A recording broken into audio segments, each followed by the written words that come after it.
Hey everyone, welcome back to Learn React in 10 Days course. So we are on day 5, halfway through the course, and I'm uh, really excited to start this day 5 series. And today we are going to talk about new topic in depth. So I'm going to cover one topic in one video entirely. I'll try to cover in depth. I mean the required thing at least, so that you should be able to make your applications. Okay, so if you haven't watched day 1, 2, 3, 4, I highly recommend you go and watch those videos. Link is in the description. That is a playlist link. Go ahead and watch those videos. If you already have idea about all those videos, like whatever I have covered in day 1 to 4, you can watch this video independently also, because each video is dedicated for one topic. So you can pick up one topic and you can learn about that particular topic. So today, day 5, what I'm going to cover.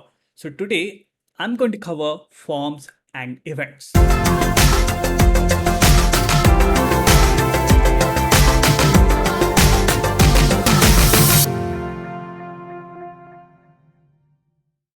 So let's quickly jump into the screen and let's start with the agenda for today's video, day 5 video. So first of all, what are we going to make in this video? So we are going to make a really simple but very useful application. So you might have seen a lot of sign in forms and sign up forms. So obviously I'm going to cover forms and event. So I thought of, having a most widely used example, right? So most of the applications, they need forms. So we're going to make sign in form with the username, password, sign in button, and sign up form where I'm trying to cover all the important form element like text input, then radio buttons, then the select option, then the checkbox, and obviously the button component. And we will also see how we can switch between sign in and sign up forms. So I have this new user and then sign up button. So if you click on sign up button, it will switch to the sign up form. And when you click on sign in button, it will switch back to the sign in form. So sounds exciting. I think this is really important. I mean, if you to cover form, to cover the ideas around form, how to make forms in React, I think this would be not much complicated. So it will be easy to understand also and easy to follow along, and it will help to understand the concepts very well. So this is the app I'm going to build throughout this video, and these are the topics that I'm going to cover in this video. So we're going to start with forms and event handling. They're going to go hand in hand. So I'm going to talk about how to create forms in React, how to handle events in React, and I'm going to touch upon this really important concept. So controlled versus uncontrolled elements, or controlled versus uncontrolled form elements. So this is something which is related to React, and a lot of people ask about this in an interview also. Like, can you tell me the difference between controlled and uncontrolled elements? So I'm going to cover this topic in detail. Then we are going to talk about child to parent communication. So it's like, till now we have passed props to the component. It's like, passing data from parent to the child component. But I'm going to cover how you can, so this communication is basically top down, right? So I'm going to cover how we can do bottom up communication, child to parent communication. So that is something I'm going to cover.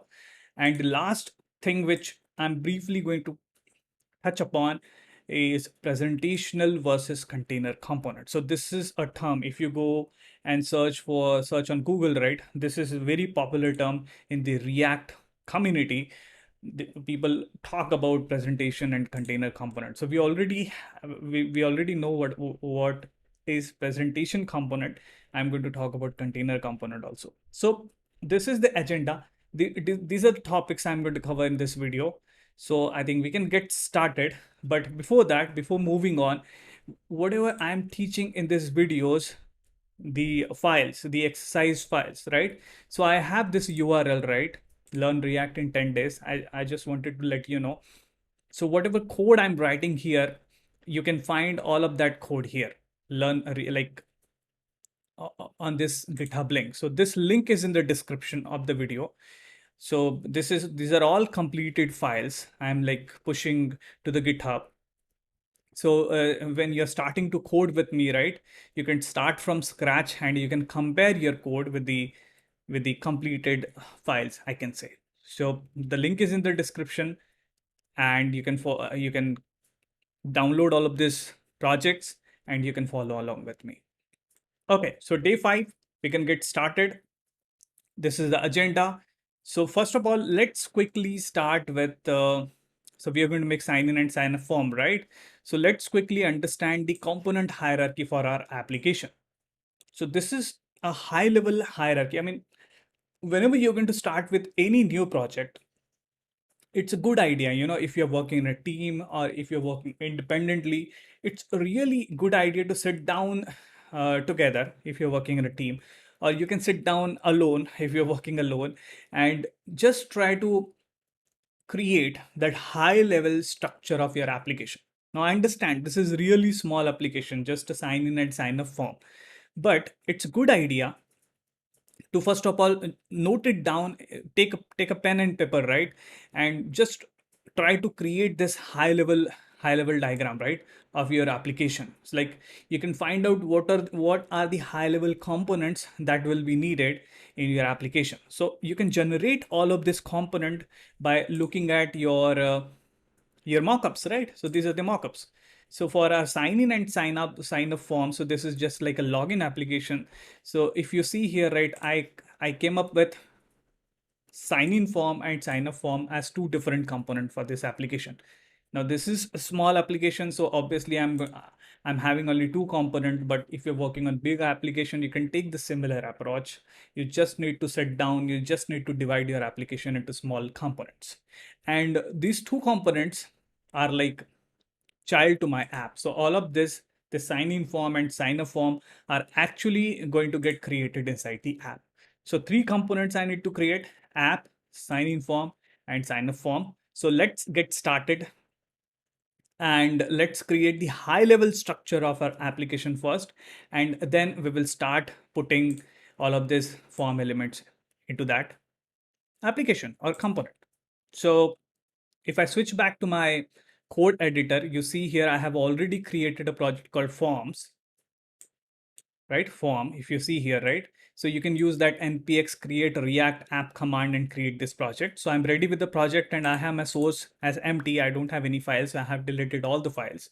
So let's quickly get started. Let's first create the entry point for our application, and that entry point is index.js file. So I'm going to quickly create index.js file. This is the entry point for the application. This is the file React is going to look for when I'm going to run the application using npm start. So if I go back to my terminal, you see here, right, could not find required file index.js. We need to create this index.js file, because when I tried starting my application using npm start command, it's not running.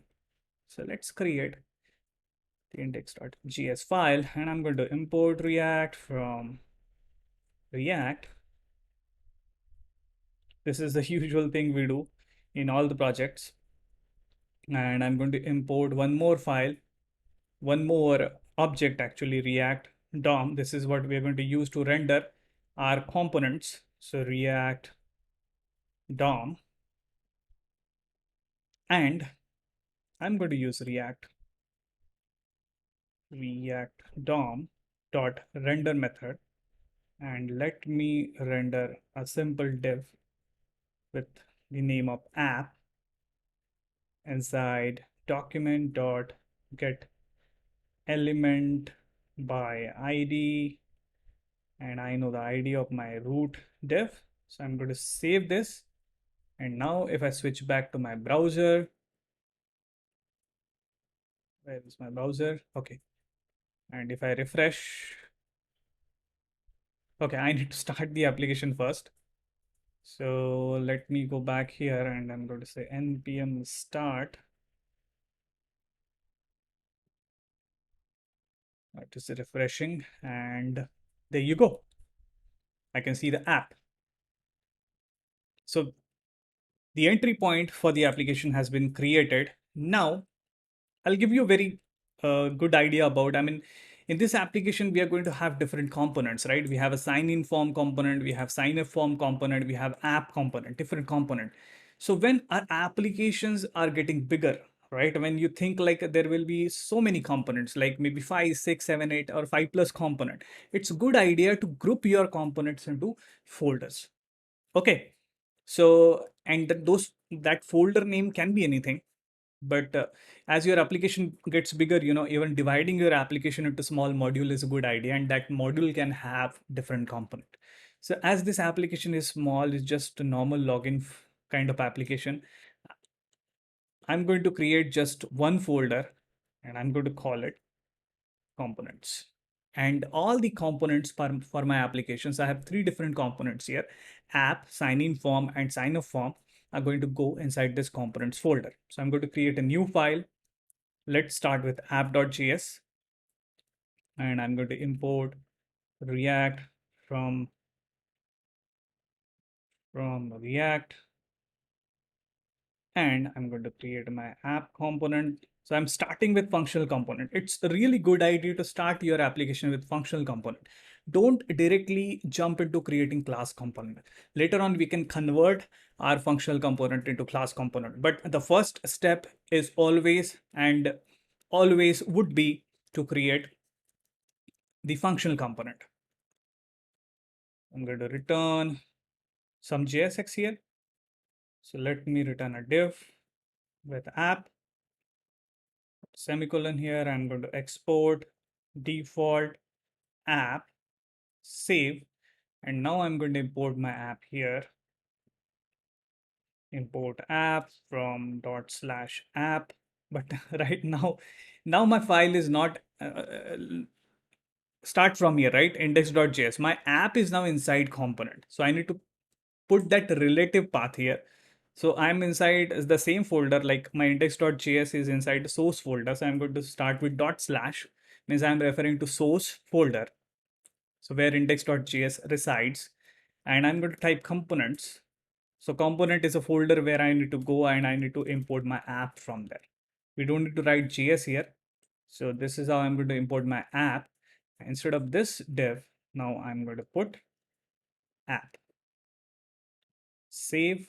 If I go back and refresh, I see the app. Let's continue and create our sign in form and sign up form components. So I'm going to go into my components folder again, and I'm going to create sign in form.js.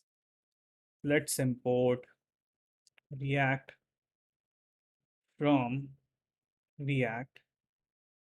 And again, I'm going to create a functional component, sign in form,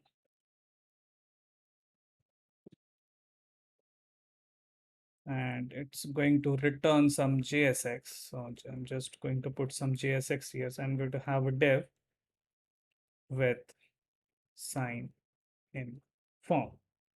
And let's export this default sign in form. Okay, so this is my sign in form component. Let's create one more component called sign up form, sign up form.js.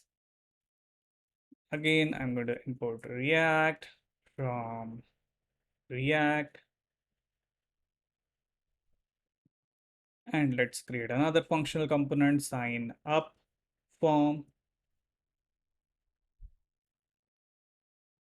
and it's going to return some JSX. For the time being, I'm going to return a div with sign up form, and let's export our component default sign up form. So my both the components sign in form and sign up form are ready. I'm going to import this inside my app. So see how I'm creating the application hierarchy, right? I'm using this structure. So sign in form, sign up form, and app are three different components, but app is like a container for my sign in form and sign up form. So I'm going to put both sign in form and sign up form inside my app. So I'm going to import those components first. So I'm going to import sign in form from. So now I'm inside my app and app is inside component. So I'm going to use this dot slash means I'm referring to same folder, sign in form. Similarly, I'm going to import sign up form, not from, it's form from dot slash sign up form. So both the components are here. I'm going to put this component inside my div sign in form and sign up form. I'm going to save, go back to my application. See that? This is how you can get started. I mean, this is really easy. If you break down your application into small tasks, the first step would be creating your application hierarchy, the component structure, the component hierarchy. Once you have the component hierarchy, you're like reading a book and creating something out of it, right? So this diagram will help you, quickly scaffold your components. So simply like I have created my sign in, sign up, sign in form component, sign up form component, right? And I have created my app component, which is a container for my sign in form and sign up form. And that app is like an entry point for the index. And inside my index, I'm just creating my app. So you look at the structure, right? I have replicated this similar structure, what you see here in the diagram, inside my code. This makes your coding life, easier. So we have our structure ready, I think, and the structure is created, our component structure has been created. I'm going to quickly cover one more thing actually. So while making these forms, I'm going to use something called semantic UI. So I'm going to use semantic UI. So you can search for semantic UI on Google, and that will take you to this link. So this is nothing but some of the CSS. So like I'm going to create form here. So I'm going to use some ready-made CSS that has been provided by semantic UI. So we are going to create all these forms using this because I don't want to write CSS. I don't want to explain about CSS, how to create such input, how to make them rounded corner and all, like a lot of different things. So this is a React course, right? So I'm going to take help of semantic UI, search for the semantic UI on Google, and we are actually interested into its CSS file only. So there is a Java's React library also for semantic, but I'm not going to use it. I'm going to use only semantic UI CSS. So you just search for semantic UI CSS CDN, and you're going to get this link, CDN.js, and you just need to copy this CSS link from here. Okay, so just copy this CSS link. We need just a CSS file, and we are going to refer this CSS file inside my index.html. Okay, so here I'm going to link to that CSS. So I'm going to use link tag with the rel of style sheet, and my href will be this. So I'm just importing this CSS file, semantic CSS file, and because of that, what's going to happen, I have all those CSS for forms, for layout, and all the different things, those ready-made CSS. So if I come back to my application and if you refresh here, you see that the font got changed. So that means that this CSS file is imported successfully because my font has been changed now, because now I'm referring to semantic UI CSS and they have that font defined inside it. That's why you see these changes.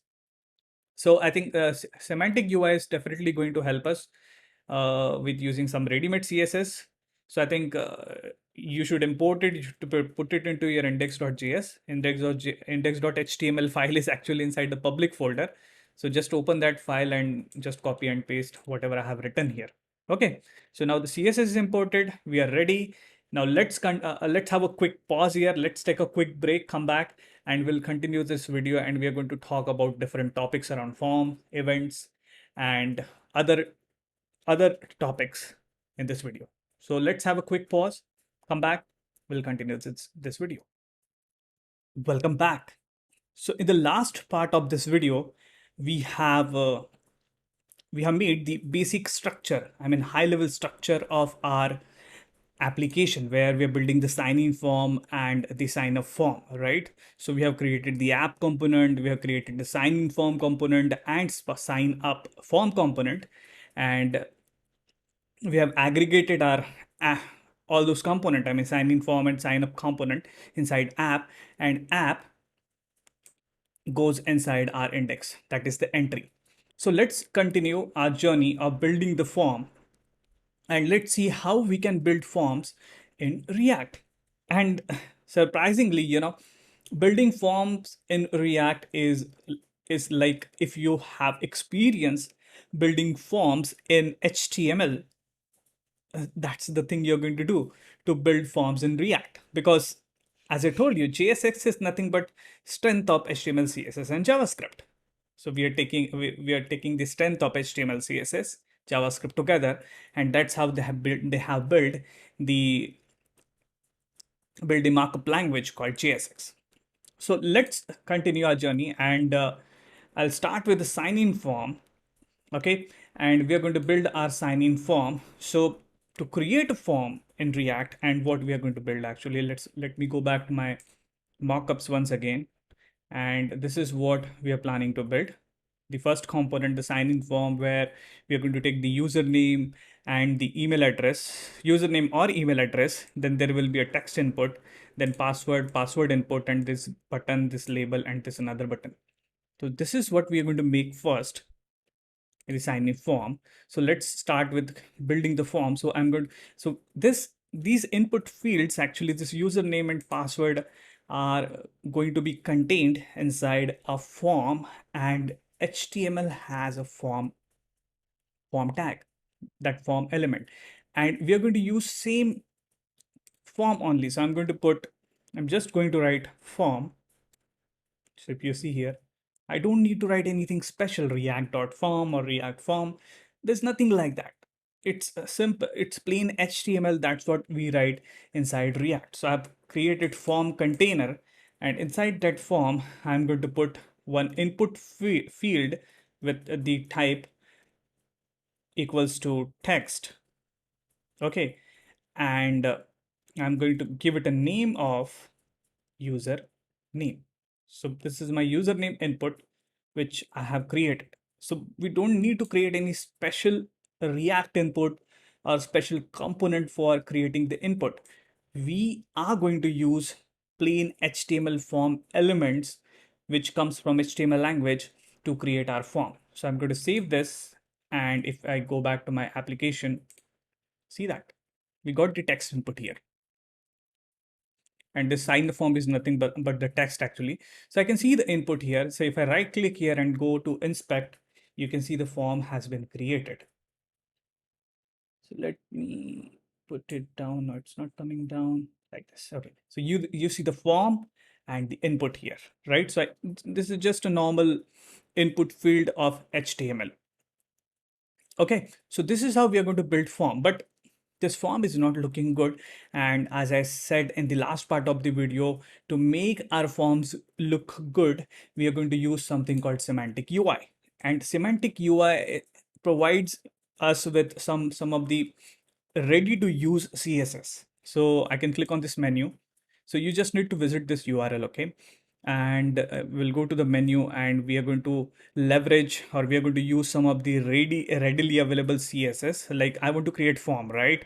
So I can go and I can search for the form here. And if you click on this form, we can create such a beautiful form. So if you look at my text input right now, it's not looking like how this text input is looking, right? This looks much better like a standard form. And semantic UI is a really nice CSS library for prototyping your applications quicker, because you don't need to write all of the CSS to make such beautiful forms. So I'm going to use this text input and this form CSS. So to do that, I just need to click on this. Okay. And that will open the code, the CSS name. I just need these CSS names to be put into my my code, my React code basically.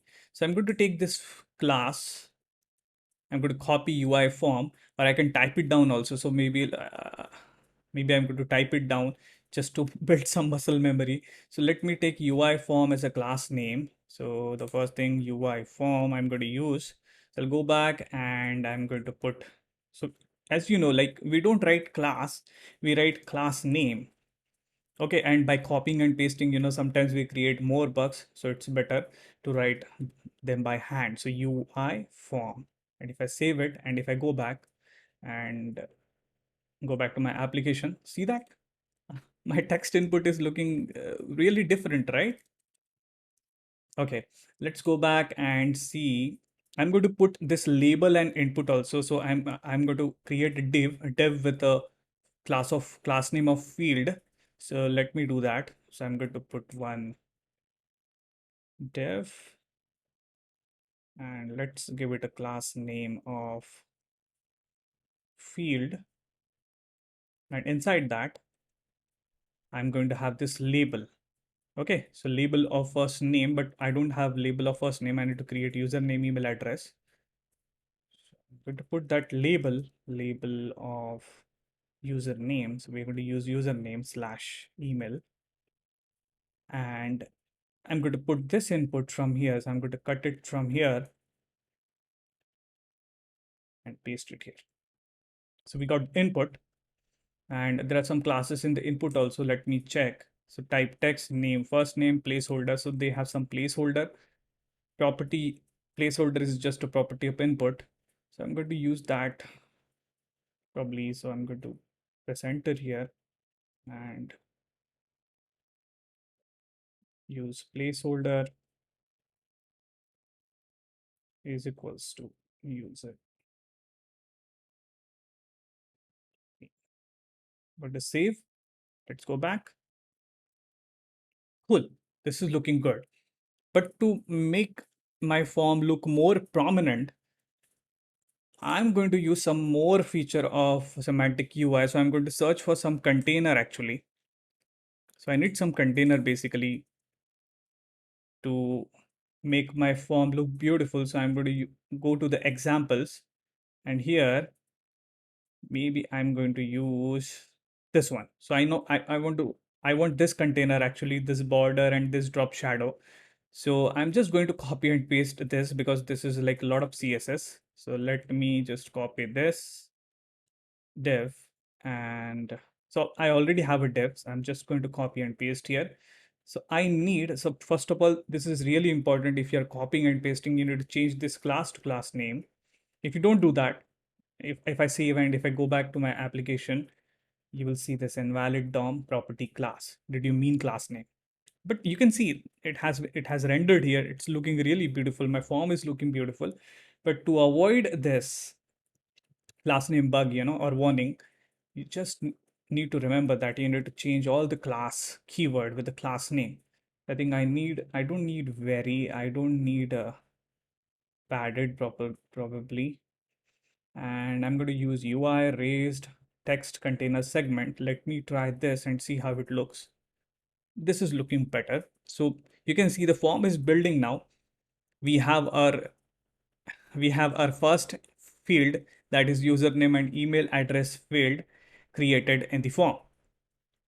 So to create form, you don't need to do anything special in React. You just need to use the HTML form elements. That's what we are trying to do here. Now, the next thing is, let's talk about events. So this is about how we can create forms. Let's quickly talk about events. So when I'm going to enter something here, like I'm entering some value here, maybe Sandeep is a text input I'm trying to enter here. So I want to listen for this event, this change event. And if you know HTML, we can listen for all those events in a different ways. So if you're using JavaScript, you can use that add event listener function. And if you, or even if you want to directly write those events using HTML, you can do that by, so let me put a tab here, something like this. So we write something like this to listen for the event, and then we write some function here, right? So this is the way of listening to an event in HTML. And and the most important thing is, and you don't need to take a lot of pain, this, we are going to use similar way what we do in HTML. We're going to use the same way for listening event. So I'm talking about event. Event is nothing but action we take on the element. We take on the form element. So say suppose inside this input, I'm typing something, right? So it's triggering an action, right? It's triggering an action of I'm inputting something. So there is something changing inside this text input. So the HTML gives me with some of the events. Okay, now the text input is changing. You can listen for on change event. But there is difference. I mean, we use a similar, we write events in this fashion only, like how we write in HTML. But the event name is bit different, and that's not like not a big difference. So we write events in JavaScript using the camel case syntax in React, not in JavaScript, in using camel case syntax. So whenever you want to listen for any event, you just need to look at that event name and you just need to use the camel case syntax. So suppose I want to listen for on change event, I'm going to write on capital C change. I want to listen for on click event, I need to write on capital C LICK click event. Pretty simple, right? And we can write, we can use this syntax only, like on change. And then what goes here inside this curly bracket is our event handler, right? So I can listen for so I can write a function directly here. So this is my arrow function which I'm writing here. I can listen for event and I can do some console.log here. Maybe input, right? Or maybe you input something.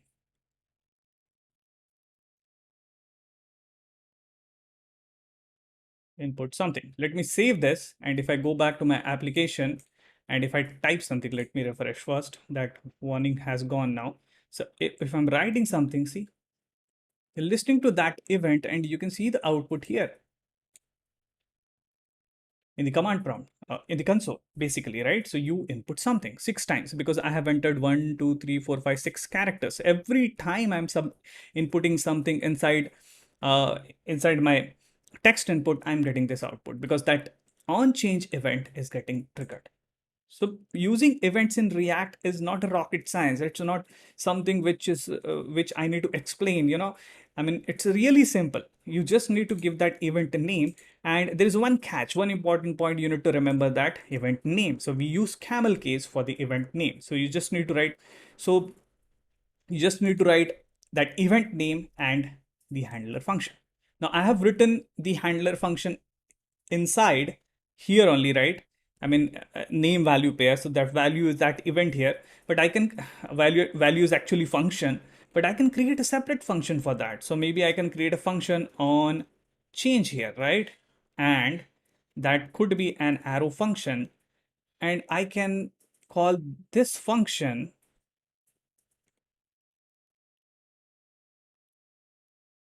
instead of this arrow function, something like this.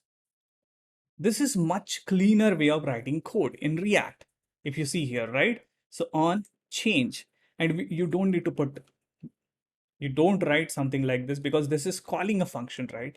I'm passing the value of that function here, right? I'm just passing the value of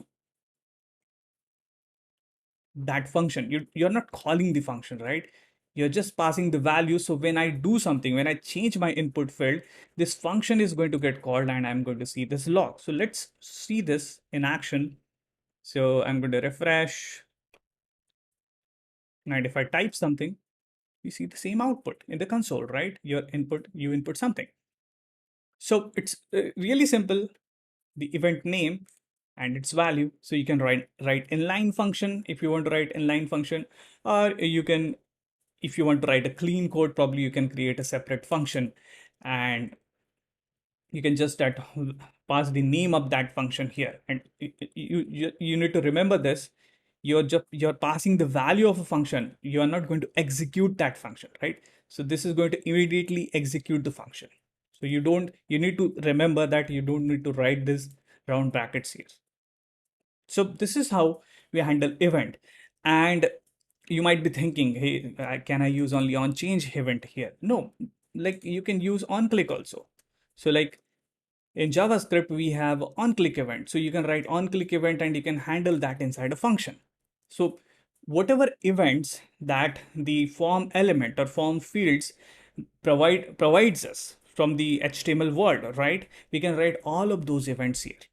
All of those events can be written here, and that has been handled by React behind the scenes. So you just need to search for the HTML input probably, and you're going to get the help. Let me go to maybe HTML input event. I'm going to type events, and then probably you can click on this link and you can check for all the events list here, right? So these are all the different events which we usually use, and you can try all of these events in React. The only catch is you need to remember that you need to write camel case for all of these event names. So instead of writing on after a small, you're going to write a capital, and probably this p is going to be capital. So that's the thing you need to remember. So I think we have knowledge of form and events now, right? So I have covered like forms and event. Let me quickly cover about the synthetic event here. So if you know, when the event gets triggered, it automatically, let me remove this on click first. So whenever an event gets triggered, we automatically get the event object passed to that function, that handler function, something like this. So this E, so I'm going to log this E here, or I'm going to write EVT just to be more specific that this is an event. And if I save this, and if I may go back to my browser and let's refresh, and I'm going to type something, see that I'm getting the event object, but in React, this is a special event object called the synthetic base event object. So React has created a wrapper around that event called the synthetic base event. And it is similar to that event object only, but this event object handles all the cross browser things. Like there are different browsers like Chrome, Firefox, IE has a different version. So all of those versioning things, all of those things are handled by this synthetic base event. And we can use this object similar to that event object. So I can type something like this. I can type, if you know, there is something called event.target, which gives us like what is the target of this particular event. And in this case, that's the input field, right? So if I refresh, I don't know why the auto refresh doesn't work here. If I type something, see that the target is input. So this is how we get that event object passed automatically by React. Okay, like how we get that event object automatically passed by HTML in JavaScript. We can have the similar thing in React also, and that object is a specialized object called synthetic event object. So I think this is about form, event, and the synthetic event object. Let's take a quick pause here, and then we are going to talk about a really important topic called controlled versus uncontrolled element or component. So let's take a quick pause, come back, and we'll continue forms and event this video. Welcome back. So in the last part of the video, I have covered about forms and events. And writing forms in React is just writing your HTML elements, and events are nothing but similar to JavaScript. Now let's continue our journey, and I'm going to talk about really important topic in React in this part of the video called uncontrolled and controlled elements, or a component, I can say elements. Let's consider element only. So let's come back to my notes, my presentation here. So in React, the input fields, when you create any input field in React, it's initially basically is an uncontrolled input field. What do what I mean by that, basically, I mean that input is not controlled by React. It's controlled by something called browser. I mean browser.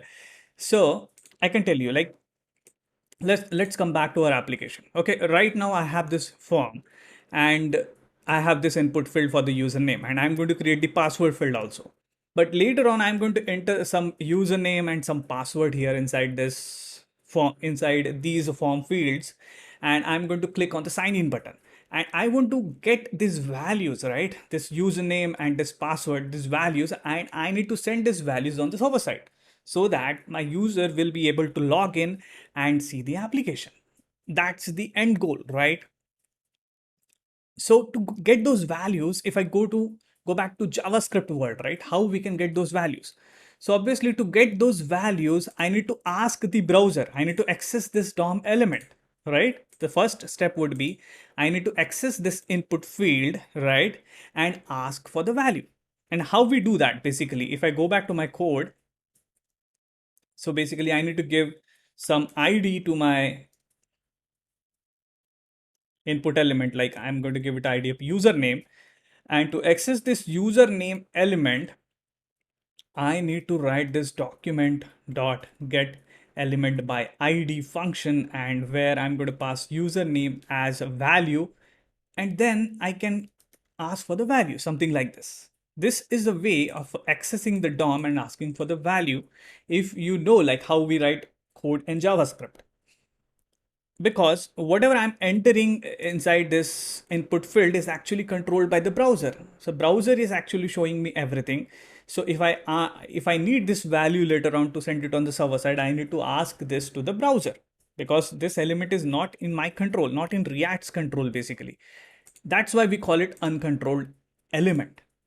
And this is a way of getting the value. But when we talk about React always say don't access the DOM until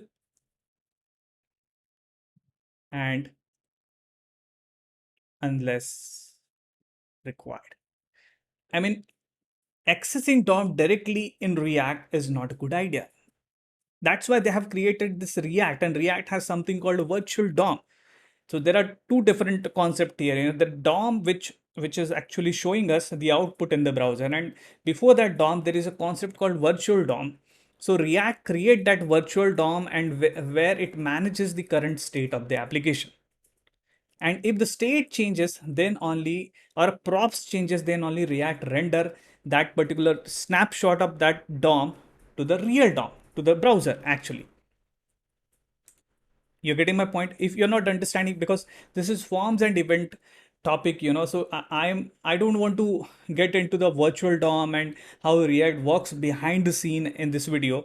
If you're interested like how React works behind the scene, I'm going to put a link in the description of a video which I have created, where I have covered how React works behind the scene in really simpler manner. So I'm going to post that link. So for now, just let's come back to the topic where this input is not controlled by React.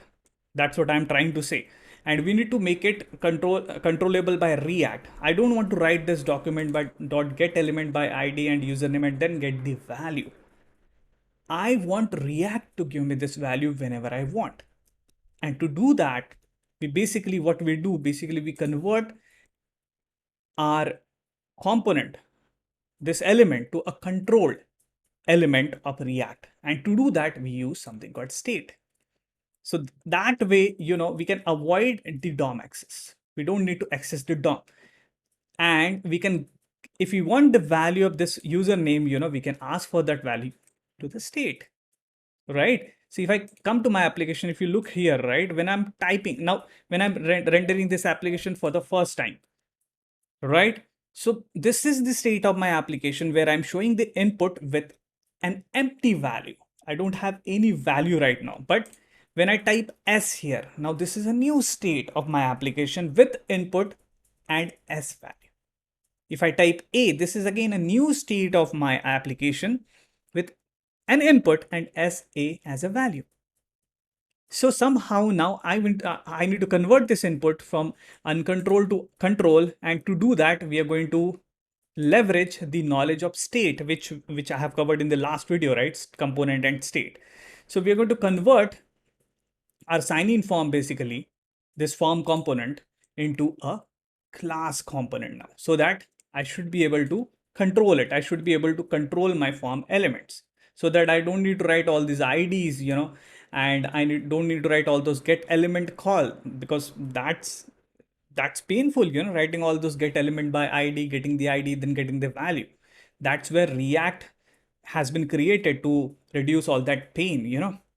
So let's see. First of all, we need to convert our sign-in form into a class component. So I'm going to do that quickly for you. So we need to write class sign in form, which is going to extend react dot component. So I can either import component here, something like this, and use here, or I can say react dot component also. So both are possible. So I'm going to use react dot component just as an additional knowledge for you. So this is how we can create a class component. Why I'm creating class component? Because classes has something called state and lifecycle methods. So I'm going to leverage those two important strengths of class component, right? And to return the JSX, we basically write a render function, and that render function is what basically returns the entire JSX for me. So I'm going to copy this and paste it here. Let me remove this from here. So now I have my form here. I'm going to remove this on change for now, and we are going to start from scratch. So I'm going to use this sign in form now. I'm going to delete all of this class component now. Let's delete it. Let's save. And now if I go back to my application, I see the same thing, right? If I refresh, I see the same thing, same form, but this time this is not a functional component, this is class component. And now I'm going to create state. And how to create a state? So we basically write state is equals to something like this. We create a state is nothing but object in React. And there are two ways of writing state. One is like how I'm writing right now, by directly creating the object inside my component class, or I can use a constructor function. But I really like the shortcut way, behind the scene, it is getting converted into constructor function. That's what Babel is doing. I have covered this part in the last video. So I'm going to create a state value called username here. What's changing inside my form? What's changing inside my form right now? This username, because I have only one thing, that is username, and it is when user is going to type something inside this username, it's the value. It's not a prop, right? It's a value which is going to change over a period of time. That's why I'm considering it as a state. I'm converting that into state, and I'm going to pass this state. So initially I have created a state object with the username of empty value, because when my application is going to render, it's going to have a username as an empty value. Now I can use this state as a value here.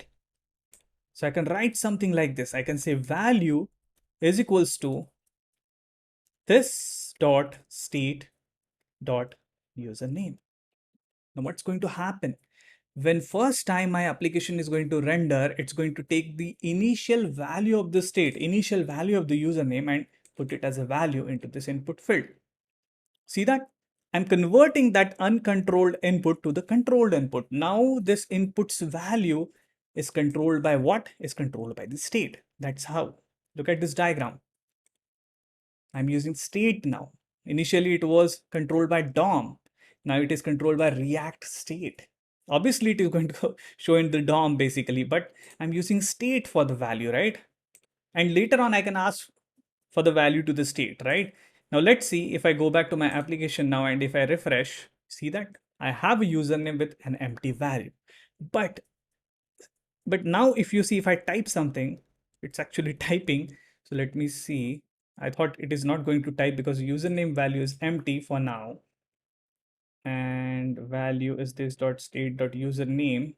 Username, if I save, okay, I didn't save my application basically. Okay, so let me, I have saved my application now. I will refresh. Now initial value is empty, the state value which is coming here. Now if I type something, see, I'm trying to type actually. You won't be able to hear my keyboard, but I'm trying to type something, but that value is not coming inside my input field because this input element is controlled by the state, right? And state, this username value inside state is not changing. I'm typing, but I am not listening for the on change event. I'm not changing the value of my state. So as the state is empty value, that same state is getting rendered even if I'm typing in the input. So obviously we need to write that on change here, that on change event, and I'm going to call a function called on username change, just to be specific for now, on username change. So this is a function I'm going to write here on username change. Okay. And we know like it gets that value, that synthetic event value. So I'm going to take that argument as EVT and let's see if this function is getting called or not. Okay, so we are going to just console.log for now and let's log the event value and save, come back. On username change is not defined. On username, okay, sorry, I need to write this dot on username change because this belongs to this class. Now let's come back. And if I type something, see that I'm getting that synthetic event. Now I can get that value from this event object. So if I type event.target.value, this is how I can access the value from the DOM. Right now I'm getting the value. So let's save and type something. See that? I'm getting that value. Whatever I'm typing, right? I'm getting that value. Initially I typed S, S, S, S, A. This is what I'm typing and I'm getting that value. But that value, now somehow we need to update the state so that it will reflect here. So whenever the state is going to change, this input is going to re-render, right? That's the work of the state, right? Whenever state changes, the component also changes, right? Because the render function gets called. So what I'm going to do, I'm going to change my username state to this new value so that it will get updated here and I should be able to see that value in the username field.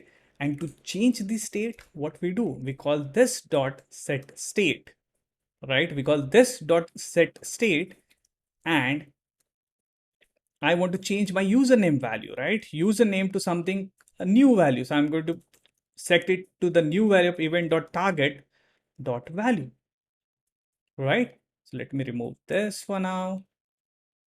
And if I save, let's put semicolon here. And now if I refresh and if I enter something, it's not working because we're getting an error called cannot read property set state of undefined. Now this is a weird error and I know why it is coming, but let's take a pause here. I mean, I'm not going to take a break here. Let's pause for a second and read this error at least 5 times. Cannot read property set state of undefined. Where? So it's saying this is object in JavaScript, right? So this is coming from the JavaScript world.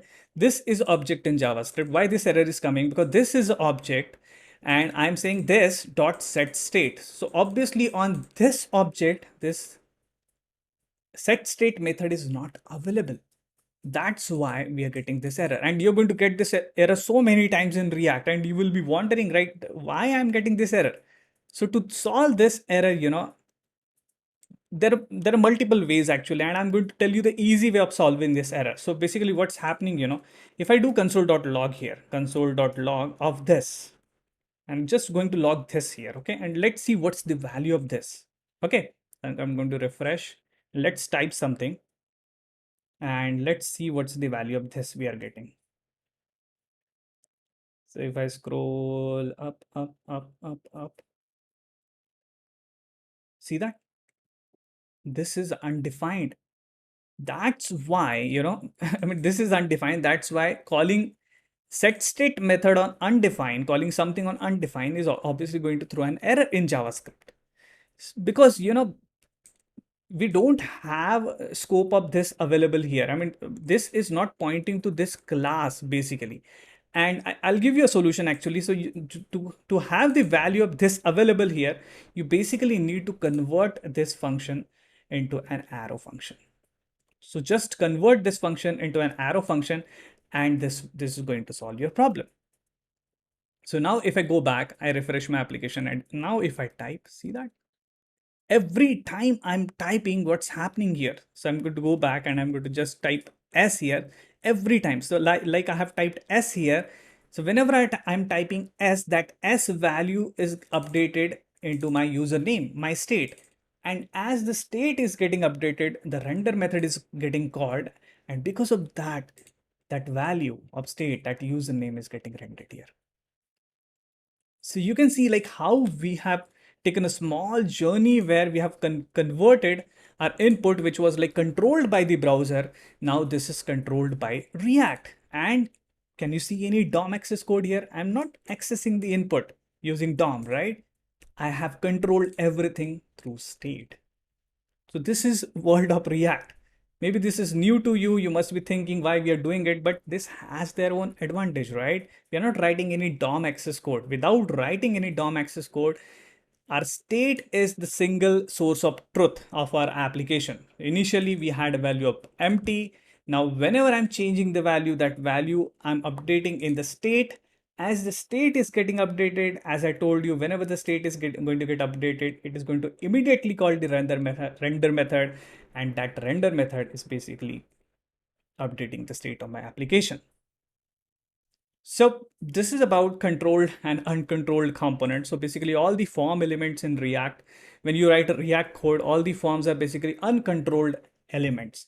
And this is how using state, we convert them into controlled element. So this is how I'm going to continue this video. And next we are going to make the password field, and I'm going to convert this password input also into controlled input using React state.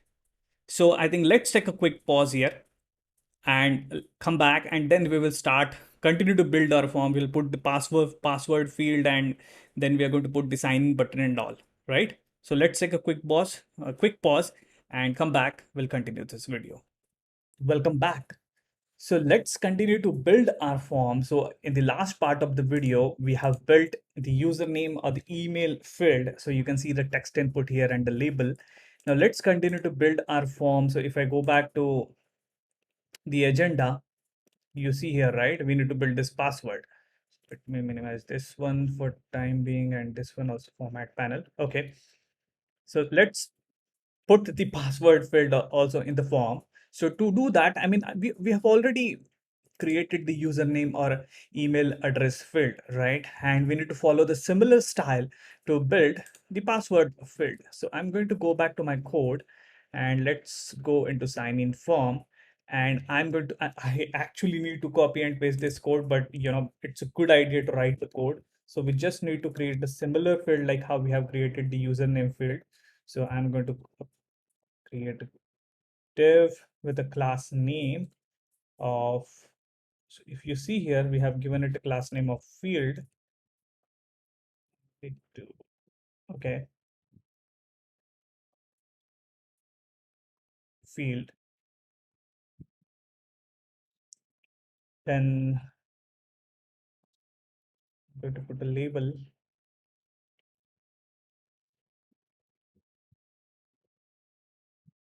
with password,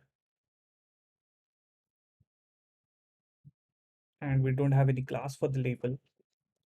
Then let's put input field with the type of password. This time I'm going to give it a password. Let's see if it is password field only. I mean, it's a password or hidden. I need to check that. And the name is equals to, give it a name of password. Let's have a placeholder password, and so I'm going to stop here. So let's see how it works actually. So I'm just going to close my input here, and I'm going to save my form, and let me go back and see. So you can see like the password field has been rendered. Testing. Okay. So that type is actually password only. So I can enter the username. I can enter the password.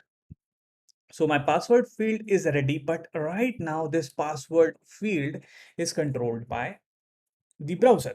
So this is an uncontrolled element, and I talked about controlled and uncontrolled element in the previous part of the video. So let's convert this password field into a controlled element, which will be controlled by the React. So how we can do that? We can do that easily by using something called the magical thing, state.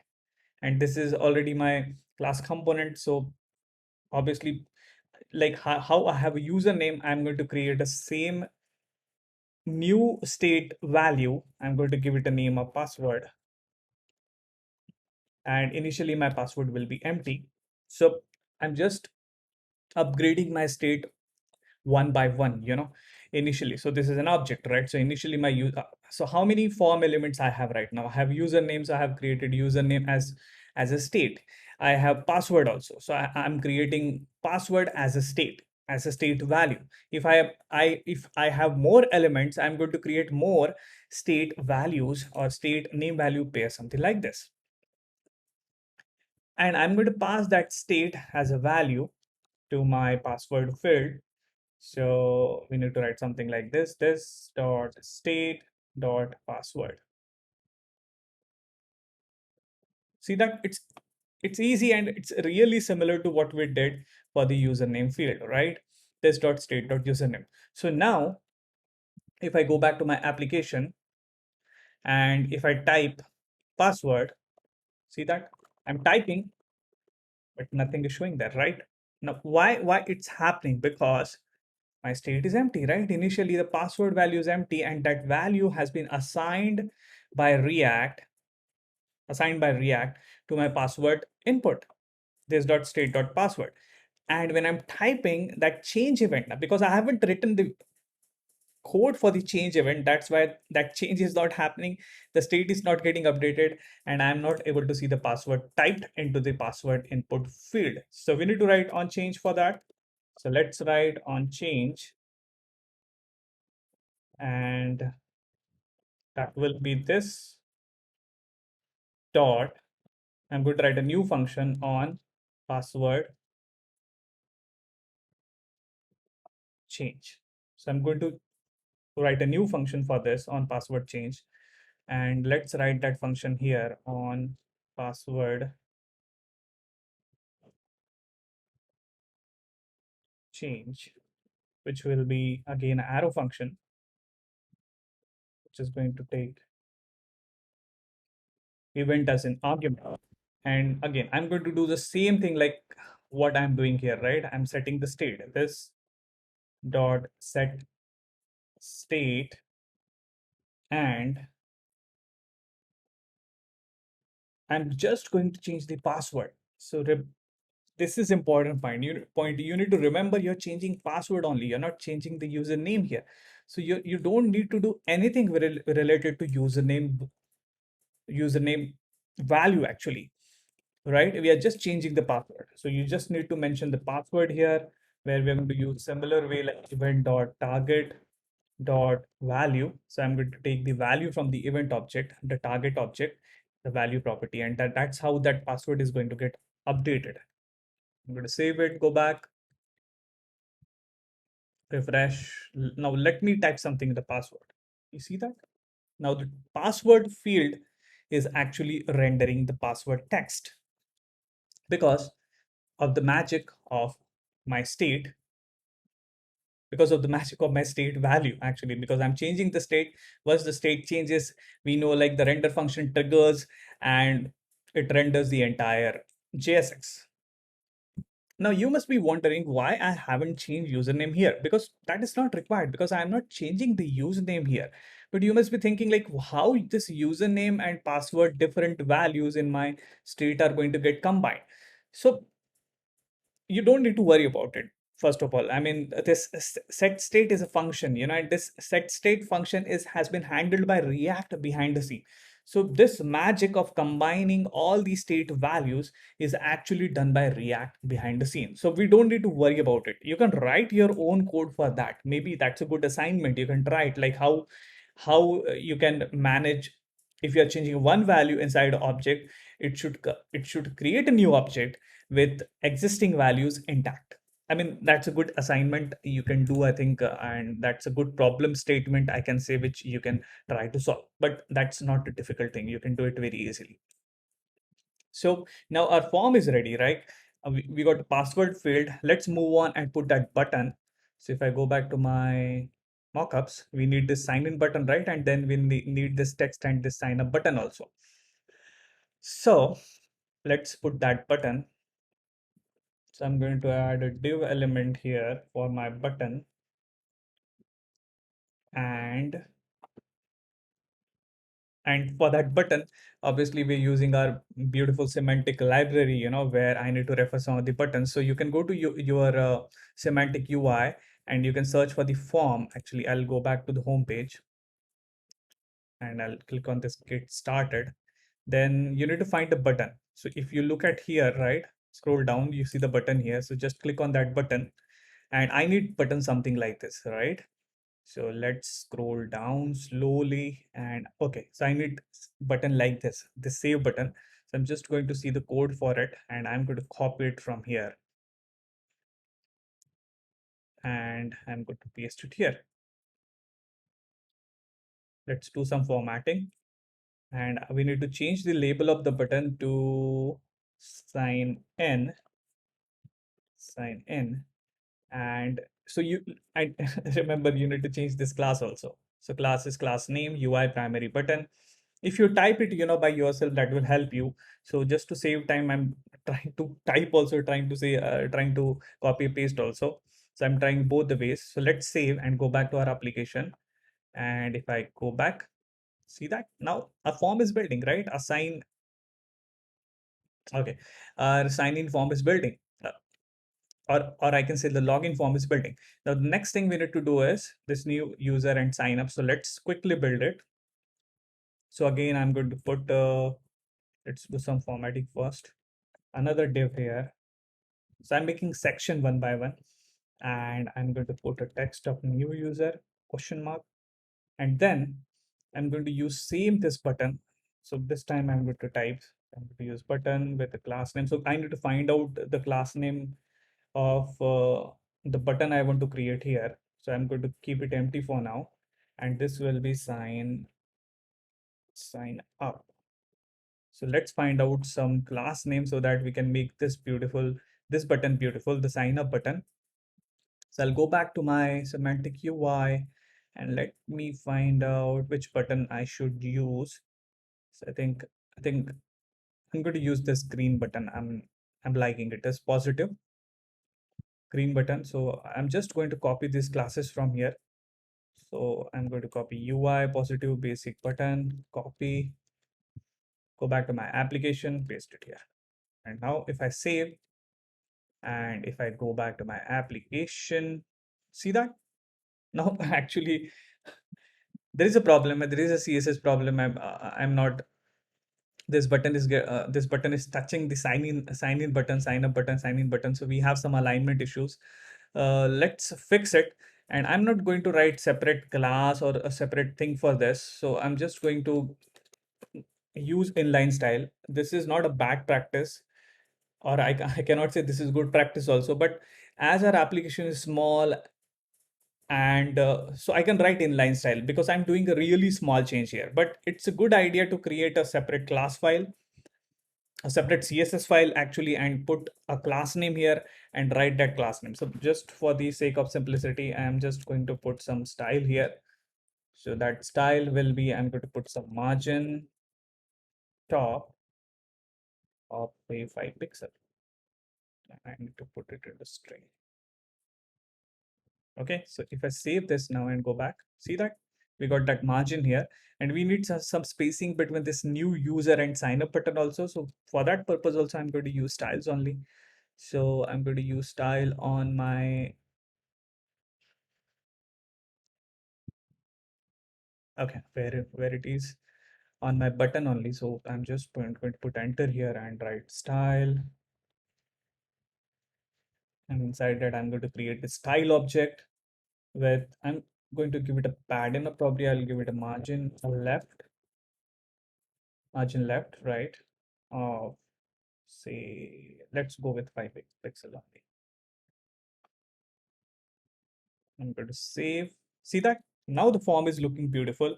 The username, I can type username, I can type password, I can click on sign in button. And if you see here, right, the form is getting refreshed because that's the standard behavior, that's the default behavior of the form, because this entire sign in, all the elements, right? This is a form, right? These are wrapped inside the form, all the username, all the input, and all the buttons, they're wrapped inside a form. So when I click on any button, which I'm clicking here, like the sign in button, the form gets submitted. So that's the default behavior, that form should get submitted on the server side. But that's not happening here, and it refresh all the fields. So that's what happening here, and we are going to control it. We are going to see how we can control it. I think our form is ready, and this is looking beautiful. Again, I think this is a time to take a quick break, and after the break, I'm going to cover a really important concept called child parent communication. So this is what I'm going to cover. So right till now we have seen like how I can pass properties, I can pass props from parent component to the child component. Like I can pass props to my sign in form and sign up form from the app, right? So that's a one-way communication, top-down communication. But say suppose sign in, if something happens in the sign in form, like I can give you the example. When I click on this sign in button, I want to submit the form. I want to send my username and password to the server side or to database, whatever, right? So I can do that. I can take this username, I can take this password, and I can send that data here inside my sign in form only. Nothing wrong in it. But I want to handle that functionality. When I click on sign in form, what sign in form is going to do, sign in form is going to take the data. Sign in form is going to take this username, sign in form is going to take this password, and it is going to pass it back to the app, which is the parent of sign in form.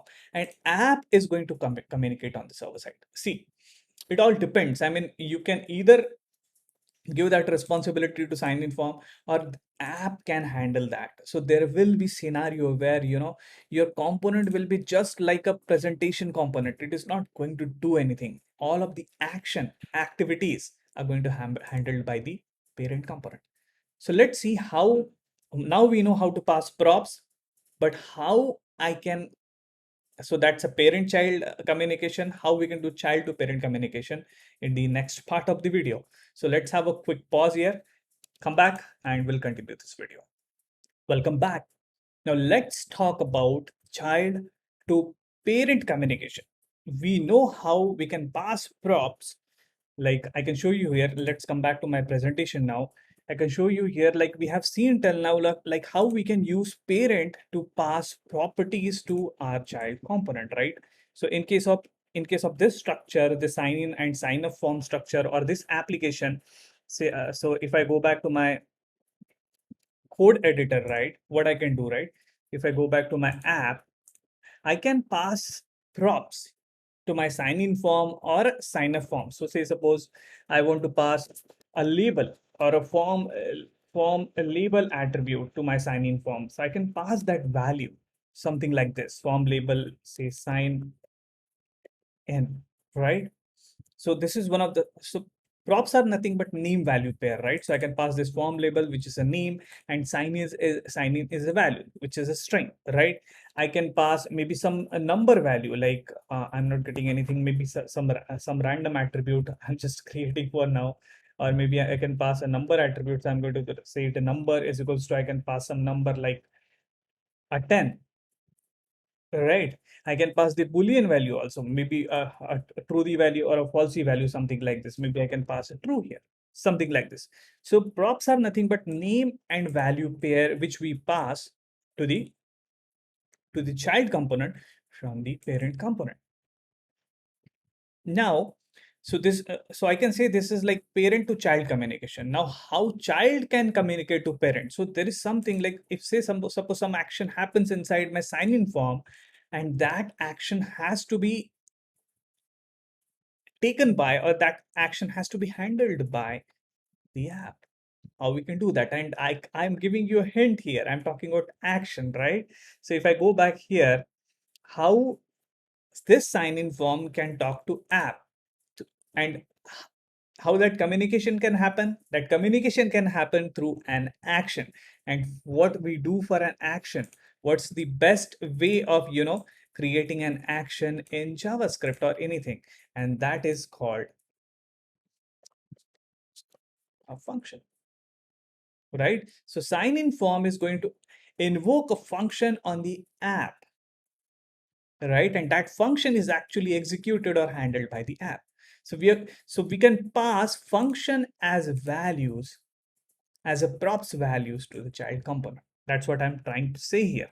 So let me go back to my code editor actually. Okay, so like props are nothing but name value pairs, right? So I'm passing this form label, which is a string value, this number, which is a boolean value, but I can pass functions here. So I can create a function here, say suppose const sign, I can say handle sign in, or I can say on sign in, which is a function, right?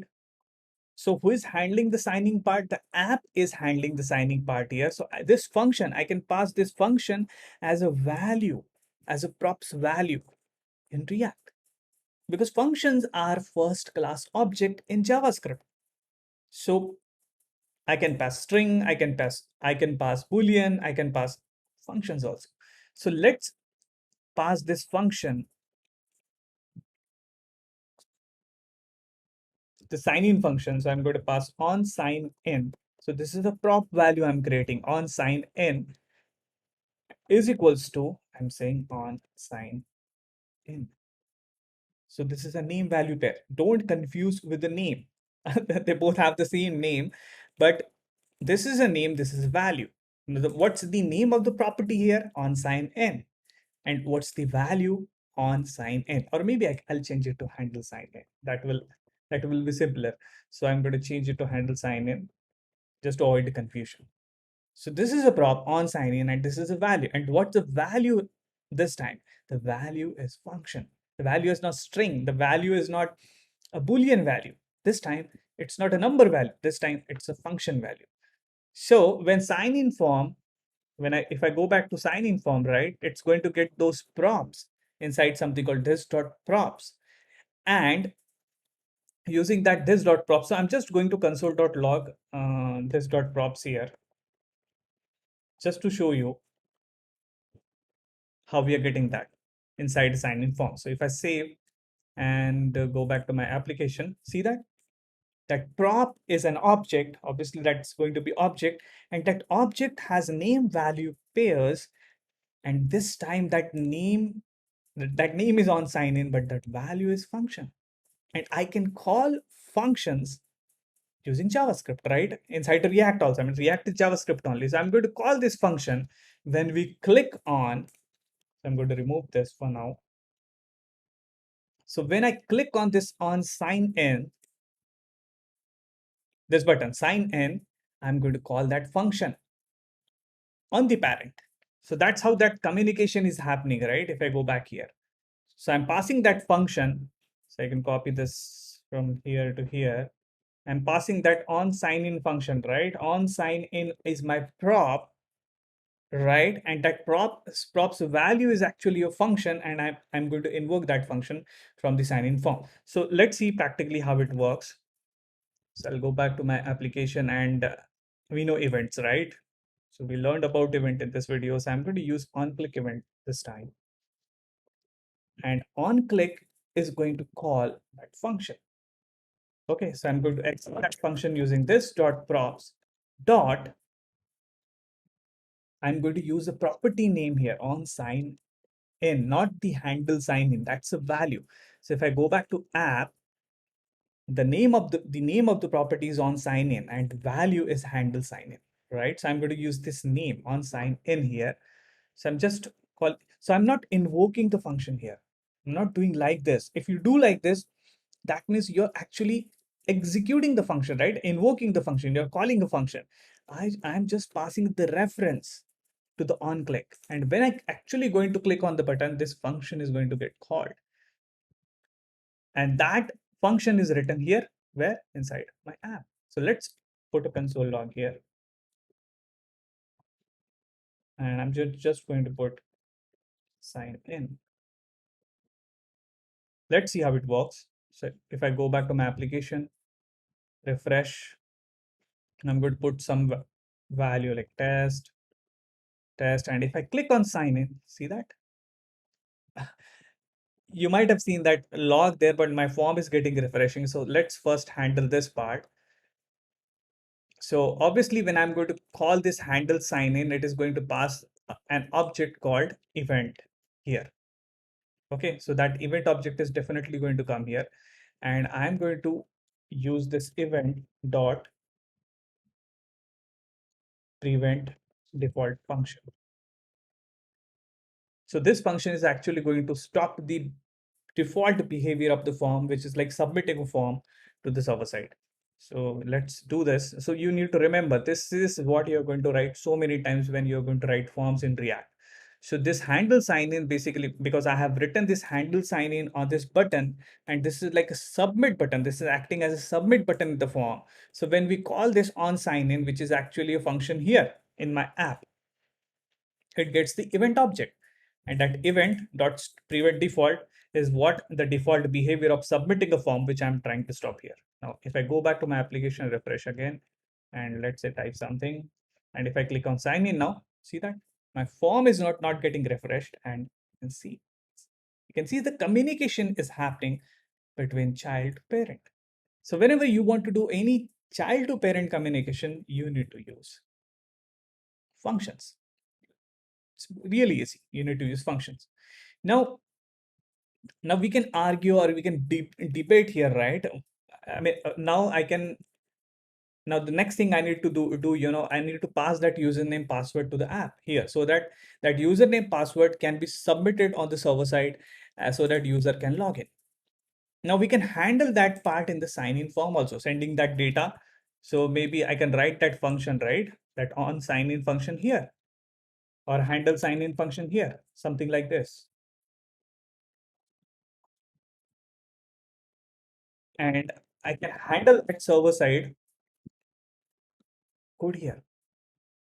But I'm trying to tell you one important concept. So I'm going to cover one more important concept here. There is something called a presentation component and a container component. So let me come back to that point. So let me explain that later on. I'm going to hold on for that for the time being.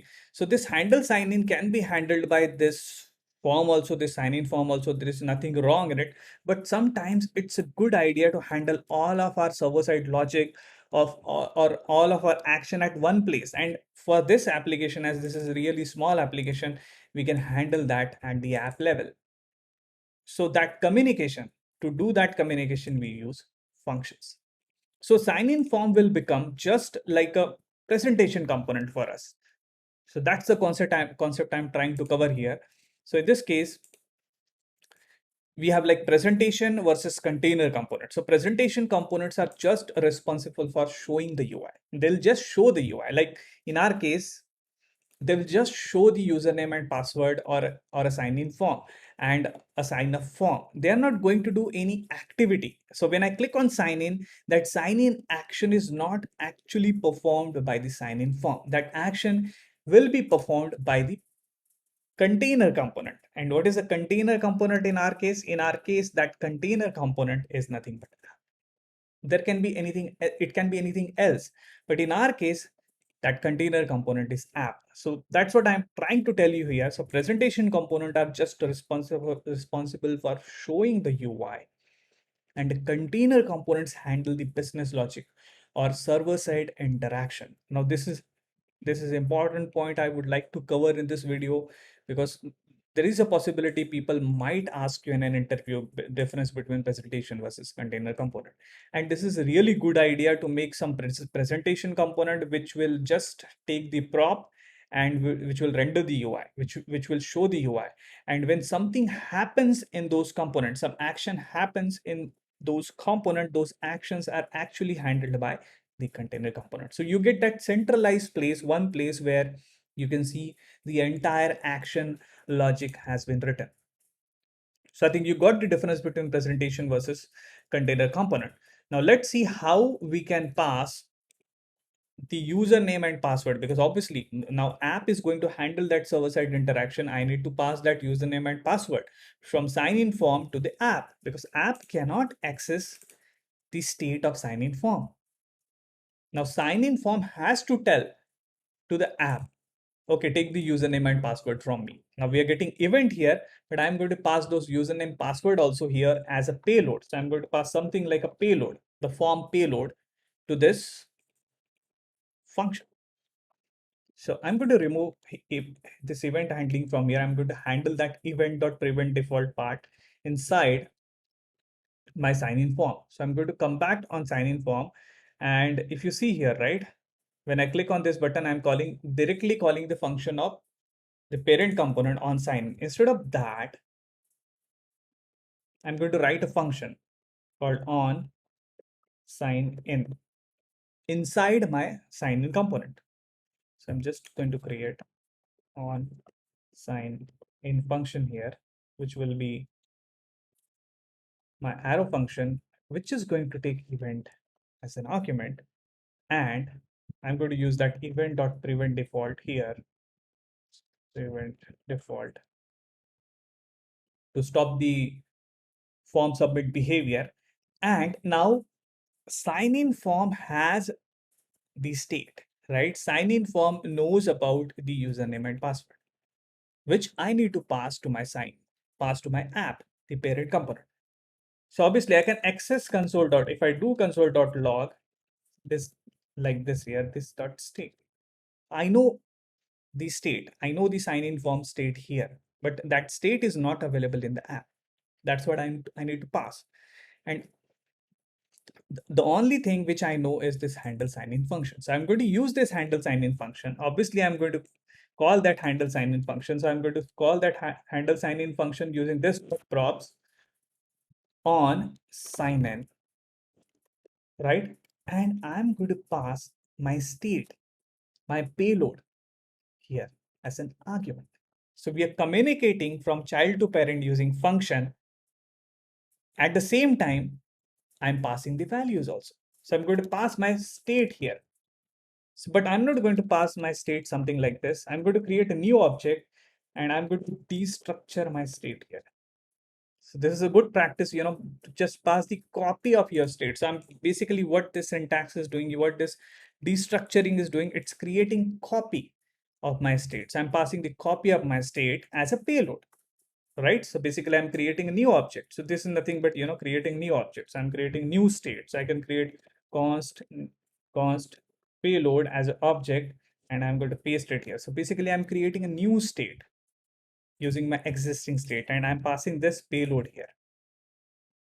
So now if I go back to my app, and if I console.log this payload, we're going to get that payload here. So I'm going to go back to my application, refresh. On sign is not defined where it is coming. Okay, so on sign in is not defined. Line number 50, column number 38, sign in form. Sign in form. Okay, sorry, I need to use this. I keep forgetting this here. So this dot, because this function is written here, so I need to use this keyword. I think it should be good now. So let's go back, refresh.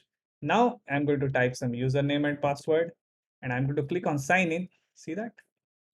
That payload is getting logged here. So this is how actually the child to parent communication happens, and this is how basically you're going to pass the data, like the payload of the form, to the parent component. So this is the cleaner approach. The sign in function's responsibility is only to take the data and pass it to the app. And now my container component is actually going to take this data, take this payload, and send it to the server. The server side communication, I can say, is going to happen here. Simple. So this is how you can have child to parent communication. This is how you can create your container component and the presentation component, and how the communication can happen between those components. So I think this is a good time to take a pause, take a quick break. So our form is built up, our form has built up, it's passing the data also, and our sign-in form seems to be ready. Obviously, I'm not going to write the server-side interaction here. So I'm going to cover server-side interaction in other video, which you can use as an example. Now, the next thing that we need to build is our sign-up form, and sign-up form is a big piece of this application. So I'm going to build that sign-up form in the next part of this video. So you see, like we have three inputs here, then we have radio buttons, we have this select, we have this checkbox. So everything I'm trying to cover from the form perspective. So let's take a quick pause here. Let's come back and we will start building our sign-up form. Welcome back. So let's continue to build our form. So we have already built the sign in form. You can see we have the username, we have the password filled, and I can click on the sign in button and I have this sign up button for switching into the sign up form. Now let's continue to build this application and we need to build sign up form. So let me go back to my mockups. So this is what we are going to build in this part of the video, this sign up form. And a lot of things are similar, right? I mean, this input field and this username, password, retype password, we have already built this username and password field here, right? So we are going to use a similar kind of code to write our sign up form. And some of the things are new, like this gender, where we need to create the radio buttons, and then this city, I put it as an example, where we need to build this select input and then the checkbox. So these are like mostly or widely used form elements that I'm trying to create here that will give you an idea like how to build the form. And then we have this sign up button and existing user sign in, which will switch to the sign in form. So let me jump back to my code editor and I have my sign up form open here. So let's start building the sign up form. So some of the things which I'm going to copy and paste from sign in form just to save time, because I'm not going to write it. Writing is a really good thing, but I'm going to just copy and paste. So obviously we need this div from here. Okay, that we need to put it here. But first of all, the most important thing, we need to convert this sign up form into a class component. So before I do the copy paste, I just I just got like we need to convert this actually into a into a class component. So first of all, because we are going to use state to control the form elements, so I'm going to import component here, and then I'm just going to start from scratch class sign up form extends component, and it's going to return this same JSX, and we need to write it inside render method. It's render method where I'm going to return this JSX, and I don't need this now, so I'm going to remove it, and we are exporting the sign form. Cool. So if I go back to my application and refresh, we still see the sign form label here, right? So let's go back, and now I'm going to just copy and paste this div. This will be like, so I'm going to put this. So this is just going to be like, this will show my form in a beautiful way, I can say. So if you see it, it's similar to like how the sign in form is looking, right? This panel and this drop shadow and everything I'm getting from all of this classes. Now let's start to put elements. So I'm going to copy some of the things from like I need this username for sure. So I'm going to copy this from here and paste it here. So that form element, that field I definitely need.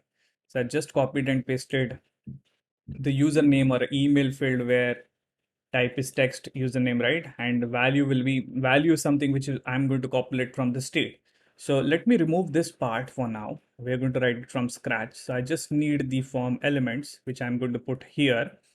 And we need a password too. So let's tackle, all the fields one by one. So obviously I need to populate this username field. I need to convert this into a controlled element. So if I refresh, I don't see it similar to like how it is here.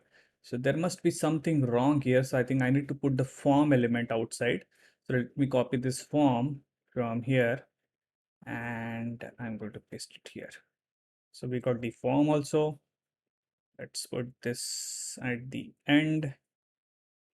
And now if I save and go back, there you go. It's looking beautiful. So right now this is uncontrolled element, right? So let's convert it into controlled element, and for that we use state.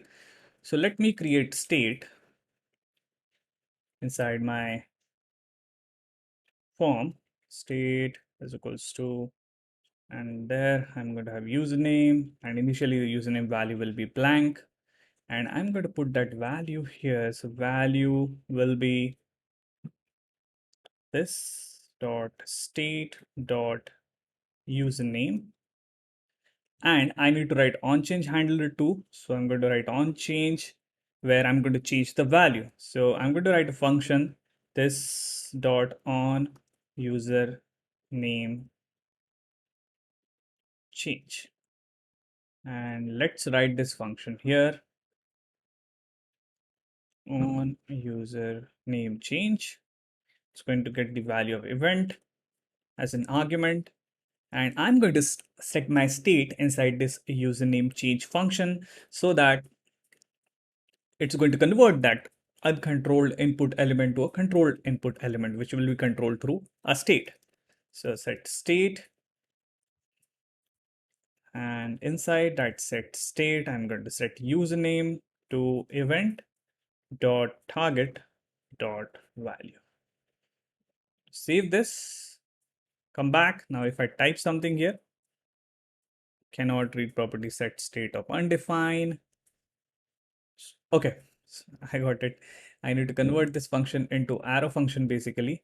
That's why it's giving me an error, because this is not known here actually. That's why it's coming. So let me save, refresh. Now if I type something here, see that? My username field is now a controlled element. Let's quickly do the same thing for the password field also. So I'm going to copy this password field from here and I'm going to paste it here just for the sake of saving some time. So I have a password field, right? And obviously I need to put all of this. So I'm going to write it from scratch. So let me remove it. Okay. Save. So for password, we need state of password. So I'm going to type password. And initially my password will be an empty string.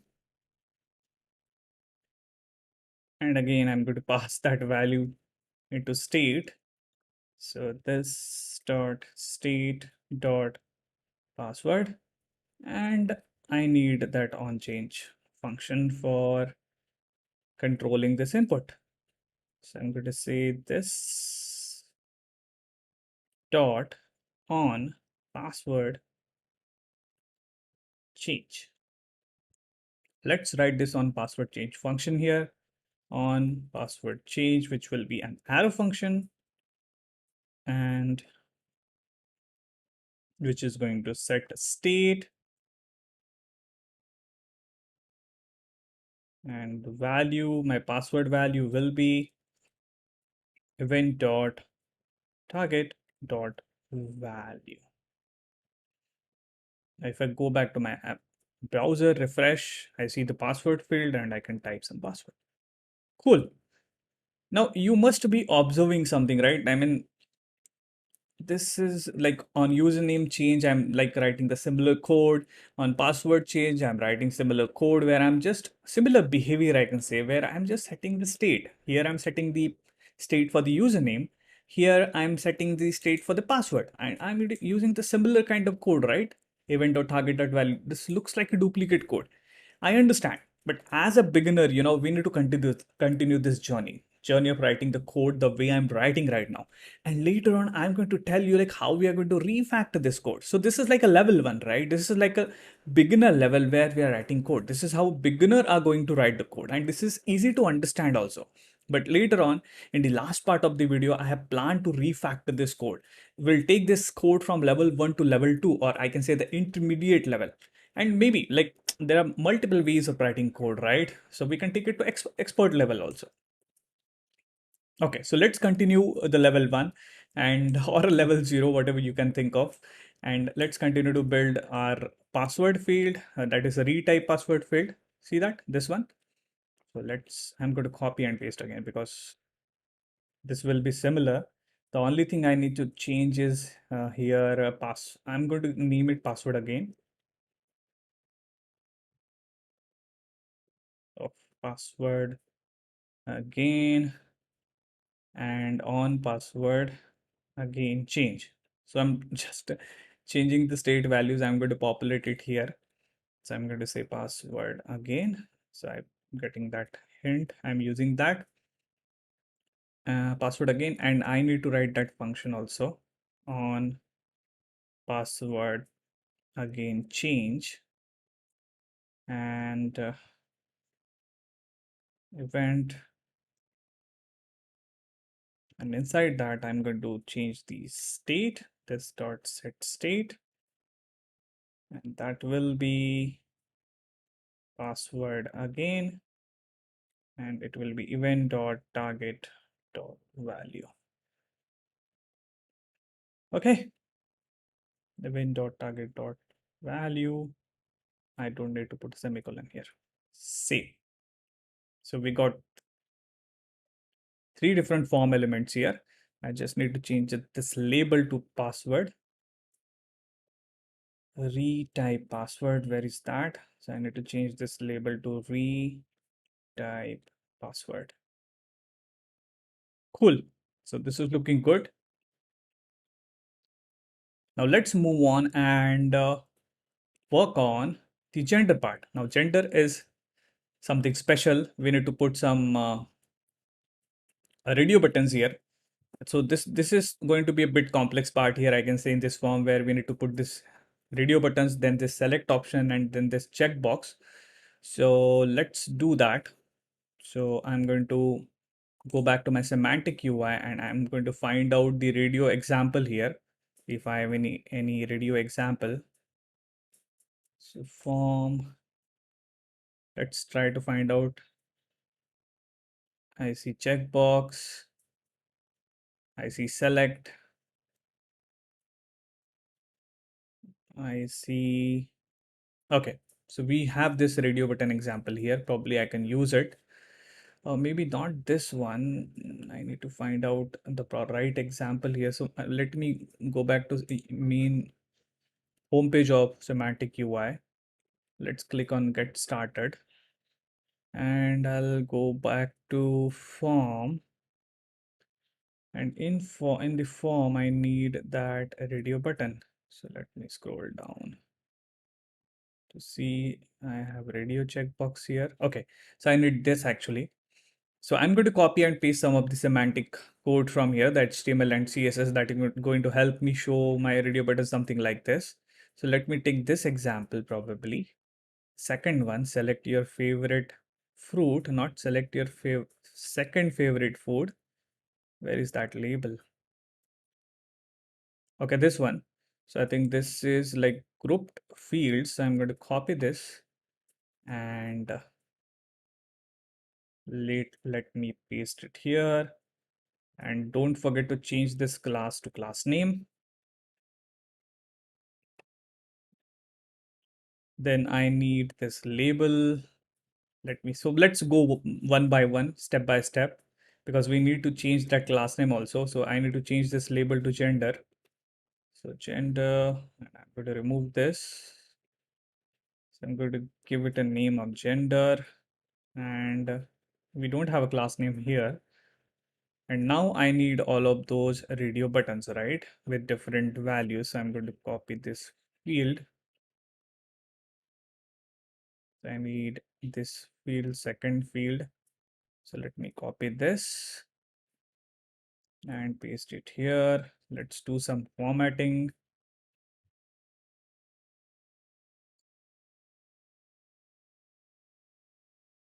Okay.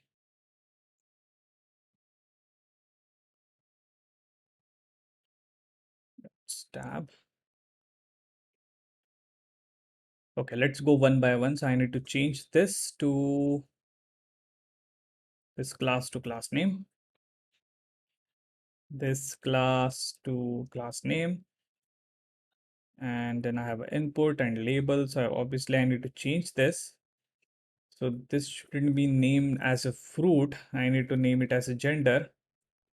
And let's put some enter here. So I need to change this class to class name. And I need to change this tab index also to tab, because in the React, we have, so I'm going to keep it. This will show you some error. So that will give you the idea what we need to change. And this will be like female. And I need to close this input field also.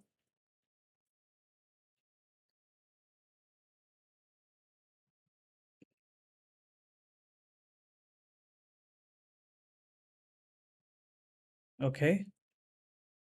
So we have this div. Why I have this div here, extra div. That is for the field probably. So let me tab here. Now we need to change this to class name, this to class name, and I'm going to put this.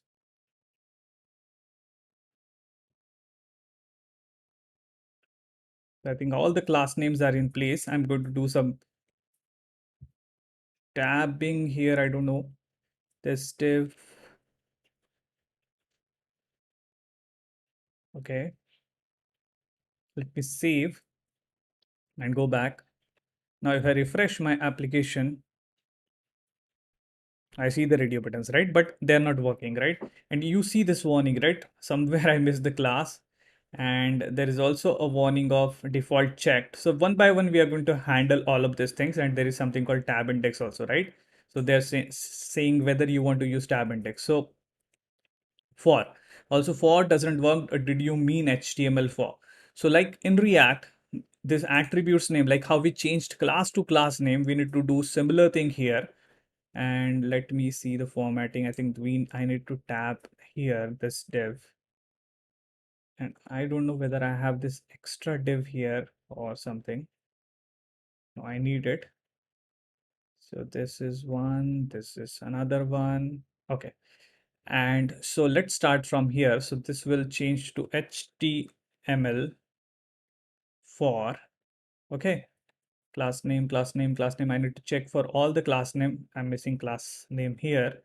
And we need to change this tab index to capital I, or you can remove it if you want, but I'm going to keep it. And I need to change this label to male. Okay, so this looks good. Let me go back and refresh again if I'm missing something. Okay, so this warning we are going to handle as we progress. So I have my gender field populated. I have these radio buttons populated. Now we need to handle this radio button state in a different way, not in a similar way how we have handled for the input. So I think this is a good time. Let's have a quick pause here, come back, and let me tell you like how we can handle radio buttons of basically semantic UI in React. Welcome back. Now let's handle the radio buttons which we have created in the last part of the video. So when I click on female or when I click on male, I just need to, have these radio buttons selected. So let's do that. And when I come back to my code, as we are using semantic UI, there is a different way of handling radio buttons here. Like I can tell you, we can use that on change event on input. On this is input field. The radio is actually the input field, so we can use on change and we can handle uh, it through a state. But I'm going to use a different way here. Instead of using on change, I'm going to use on click on the parent element. So this div, right? So this div is a parent for this input and label. So I'm going to handle the change of this radio button using something called on click. So we already know, like, we can listen for the on click event on any of the element, any of the form element, any of the div element, or any HTML element. So I'm going to use arrow function here. I need arrow function. I'll tell you why I need arrow function here, because I'm going to call a function called this dot on gender change, and I'm going to pass the gender value here, like what value user has selected. So when user is going to click on this radio name is female, right? So I need to pass that female value here. I'm going to pass female. And let's write this on gender change.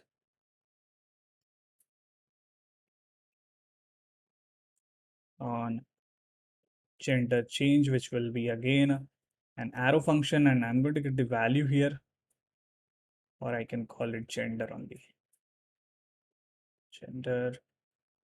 And again, I'm going to create a state inside my state object. So I'm going to call it gender, and initially gender value will be, I'm going to keep it a blank value for now.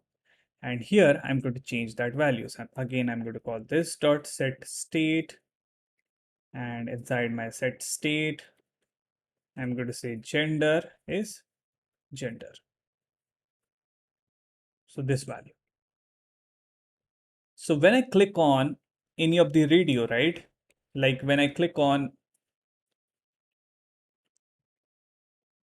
the first radio button where the value is female, the label is female, there I'm passing this, there I'm calling this function on click of a parent element, this div element on gender change, and I'm passing the value of female. So when I'm going to click on that female input element, it's going to set my state to the value of female. Okay. And when I click on male, I need to set that value to male. So we need to write that on click similarly here on the parent element. So I'm going to use that similar thing what I did before. So I'm going to write again one more arrow function here. Why I'm writing arrow function here? Because I need to call that function and I need to pass the argument, right? So I'm calling this dot on gender change, and I just don't need to pass that function as a value. I need to actually call that function, and I need to pass this value. That's why I'm using this arrow function here. Okay, so I'm passing the value of male here. So now this is going to set the value of gender inside my state. So whenever I'm going to click on those radio buttons, I'll go back to my application, refresh. So when I click on this female or male, this is actually setting the state, but this value is not getting updated because I haven't set that value, right, from the state. So to set this gender value, I'm going to use the checked attribute of the radio field. So you already see we have a check here. So we need to write some code here so that this checked value can be handled. So I'm going to check for this dot state dot gender here. So, and if the gender is equals to, if the gender value is equals to female, right? So if it is female, this checked is going to be true. So in that case, it is going to highlight this female radio field, right? And I'm going to use similar value here also in the second input, where I'm going to type checked is equals to, and this time I'm going to check for this dot state dot gender is equals to male. So if the value is male, it's going to select this radio button. If the value is female, it's going to select this radio button. Let's see. So go back, refresh. See that? It's working perfectly fine. Now let's handle this error which we are getting here. So it's saying, warning, you provided a checked prop to a form field without onChange handler. This will render read-only field. If the field should be mutable, use default check. So I know like how to handle this. I'm just going to put this read-only attribute here because I didn't write that onChange on this input, and I'm using the checked attribute here. React is giving me that warning. So I'm just going to make it read-only for now. This solves the purpose actually. So that's why I'm just going to write read only. And if I go back now and refresh, see that warning is gone. So this is the way of handling this semantic form. I mean, this will not be needed if you are not using semantic UI. If you're using just normal input radio, I don't think so. You will need this. Need this. Okay. So let's move on and let's work on the next field, that is city. And I'm again going to use semantic UI here, and I'm going to find out maybe drop down. Okay, so this drop down, I'm not going to use this drop down. I'm going to use this drop down. Basically, this is or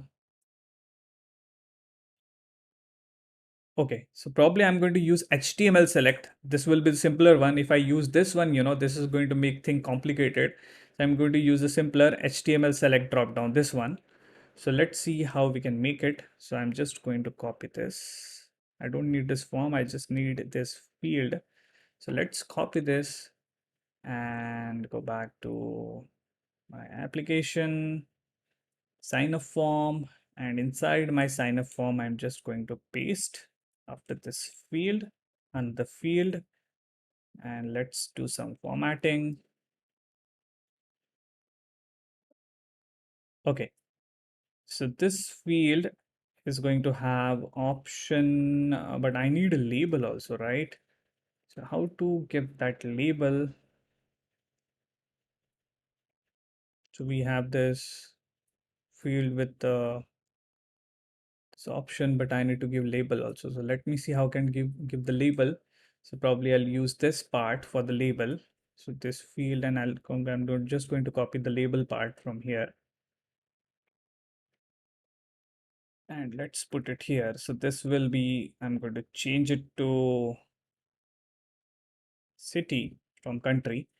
And I'm going to put some values here, like select city, and I'll put some default values. Maybe I'll start with Mumbai, and let's change this value to Mumbai, and this will be Pune, and I'm going to put one more city name here. So let's have Delhi also here, and I'm going to put Delhi here. So now if I save, go back and refresh my application, see that got a city field. Now somehow we need to handle this selection, right? This change event. Now this is again HTML element, right? And this is not controlled element. This is again uncontrolled element, and we are getting the warning here. So I'm going to correct that also. So this uncontrolled element we need to convert into controlled element. So how to do that? First of all, let me change this to class name. And so select has that on change function, right? So I can listen for that on change function here. And I'm going to call this dot on city change. Okay, on city change.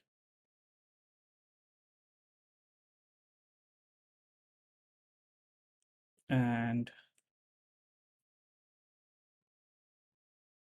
let me write this function here on city change. On city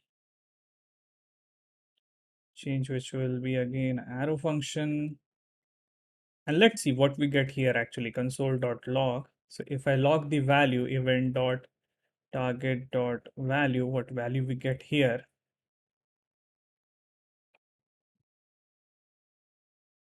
Refresh, and if I change it to Pune, see that I'm getting the value of Pune. Change it to Delhi, I'm getting value of Delhi, and this is getting populated also here. So I'm going to put into the state. So initially I'm going to have a city value of only I'll go with the null value or empty value, and I'm going to set that state here. So this dot set state, and that will be my city. city is going to event evt dot target dot value. So now I'm populating the city. Let's see. Okay, so I'm getting the city value also after the changes. I'm going to save. And this city is now going to get populated into my state also. So now if I change it, Pune, Mumbai, Delhi, this value is coming here, and that is getting saved inside my state also. So this looks good. Let's move on and let's continue to build our form. And I need to create this accept terms condition checkbox. So let me find out if I have a checkbox here. So maybe I can use this checkbox. Okay, I need this one. So let me see if I have that here. So I'm going to use, probably I have the terms checkbox somewhere here. Probably in the form. Where is that form?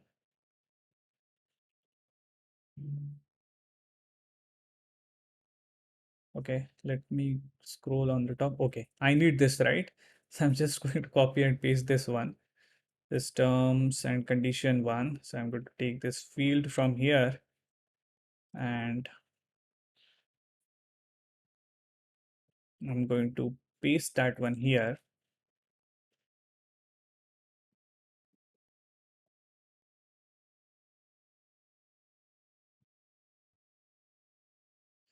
And we need to change those classes to class name.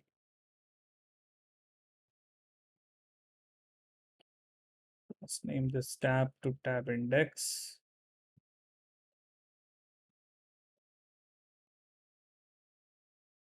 This label to, I'm going to keep the label same. I agree to terms condition. That's what we needed. And if I go back and refresh, I have that checkbox here. Okay. Now, when I click on it, it's not getting selected. That's what we are going to handle. And one point I would like to make mention about select, I didn't pass any value here, something like this, right? I didn't pass any value here because I don't need that. Say, suppose I need to populate that value, then I would have passed it. So that change is happening. I can see the value.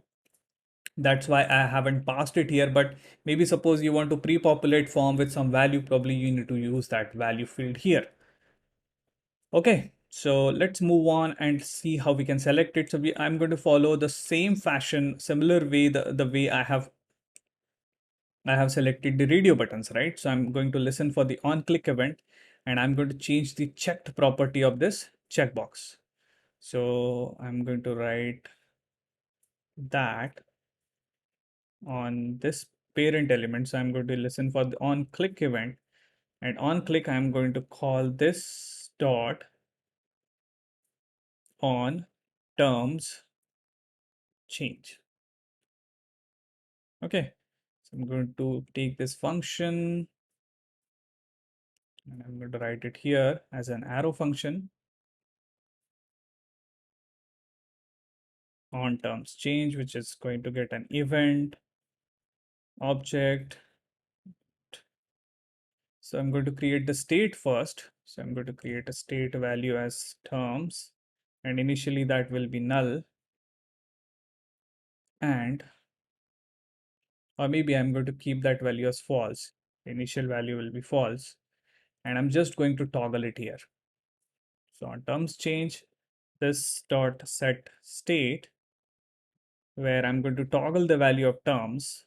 Terms will be not this dot state dot terms. This is just like reverting the existing value, right? If it is true, it is going to become false. If it is false, it is going to become true. Now let's save, go back and see if it is working. Refresh. It's not working because I didn't assign the state value to the checked property. So I need to do that. So let's have that checked is equals to this dot state dot terms. Save, refresh. Now if I click, it's working fine. And I'm getting the similar error that because I haven't written the on change on the input element, so I'm just going to use that read only part for now. I think that's not the best solution. I think I need to find a proper solution, but right now I'm using read only. So probably there will be another solution which we can use here.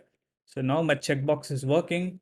Let's move on. We need the sign up button. Let's quickly add that sign up button. And for that purpose, I'm going to use my sign in form, and I'm going to copy this entire div from here because I need this sign in button and I need this part also, right?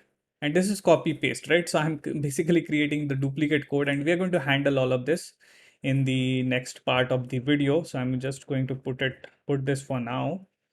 So if you see here, I need that button. So I'm putting a button here. That button is going to have sign on. So this is not going to have a sign in, this is going to have a sign up. And I need to write this dot on sign in function. Instead of that, I need to have on sign up. I'm going to write that function, and then I have this div with new user. Instead of that, I'm going to write existing user, and this will be sign in. Okay, so let's write this sign up function on sign up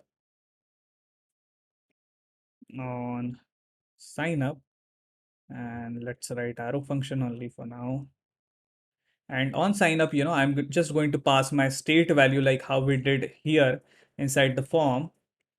Inside the sign in form, if you see here, right, what I did, I basically prevent default, and then I have passed my all the form values to parent component. So I told you about presentation and container component, right?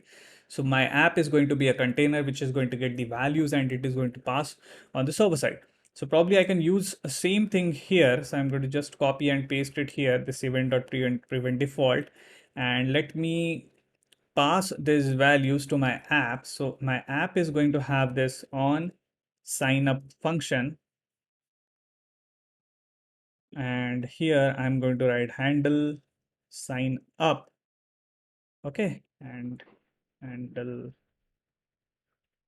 sign up, which will get a payload, which I'm going to pass from my sign up form.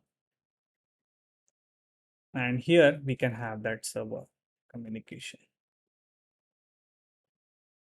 for the sign up. So let's call this sign up. So I'm going to I'm going to create a new state, basically const new state, I would say, or payload. I'll create a payload only, payload, which will be nothing but copy of my state. So this will be this dot state. Okay, so I'm creating a new copy of my state, and I'm going to call this dot props dot on sign up function, and I'm going to pass my payload. And let's try to see like what payload we are getting here in the app. So I'm just going to do console.log here, console.log payload, save, go back to my application. Okay, EVT is not defined, sign a form. So let's see, sign a form, line number 51. Line number 51. Okay, I need to pass the event. Okay, let's refresh. And now let's try to enter some values here. Say test, then test, then test. I'm just passing some test values here. They'll select mail here. City will be Mumbai. I agree. And if I click on sign up, see that I'm getting the entire form payload, and now I can use this form payload and I can pass it on the server side. So I'm really happy our sign in form and sign up form are ready. I can enter the values. I can pass those values on the server side. Now we need some refactoring, right? There's a lot of duplicate code. There's a lot of on terms change, on sign up, and on city change, and on gender change. A lot of change handlers I have written. This can be handled in a better way. So let's take a quick pause here, come back, and we will refactor our sign in and sign up form, and we'll do that swapping also when I click on sign in or sign up button. Welcome back. So we are finally at the final leg of this video, or final part of this video.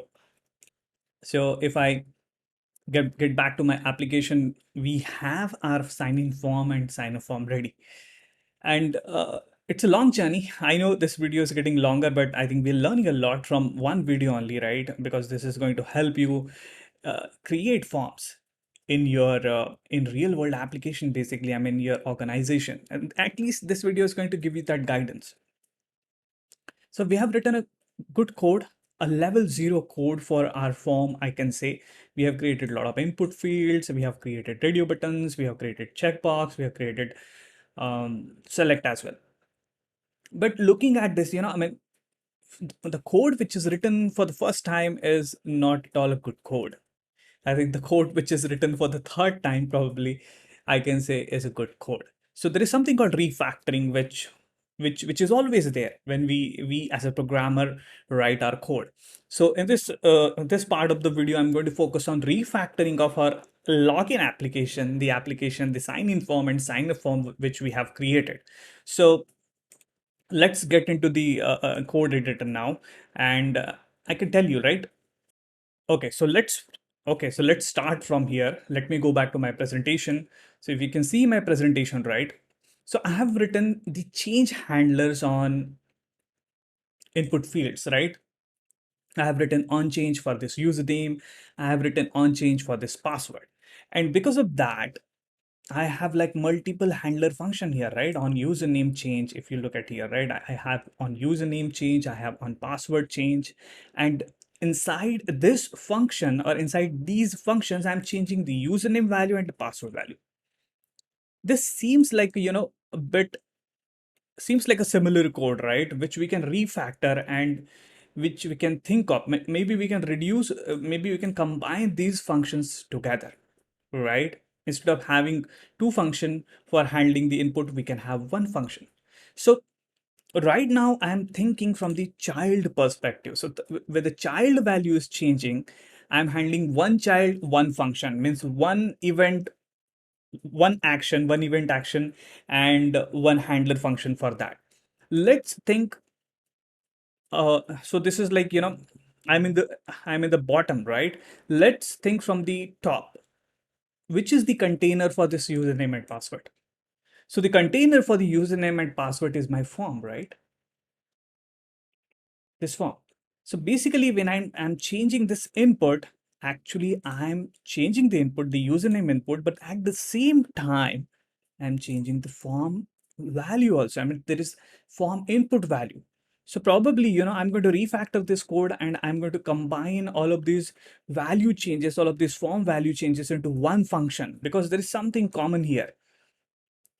If you look at the state, right, we have a name and we have a value, right? So in case of our username, what's changing? The username, and I'm getting the username value.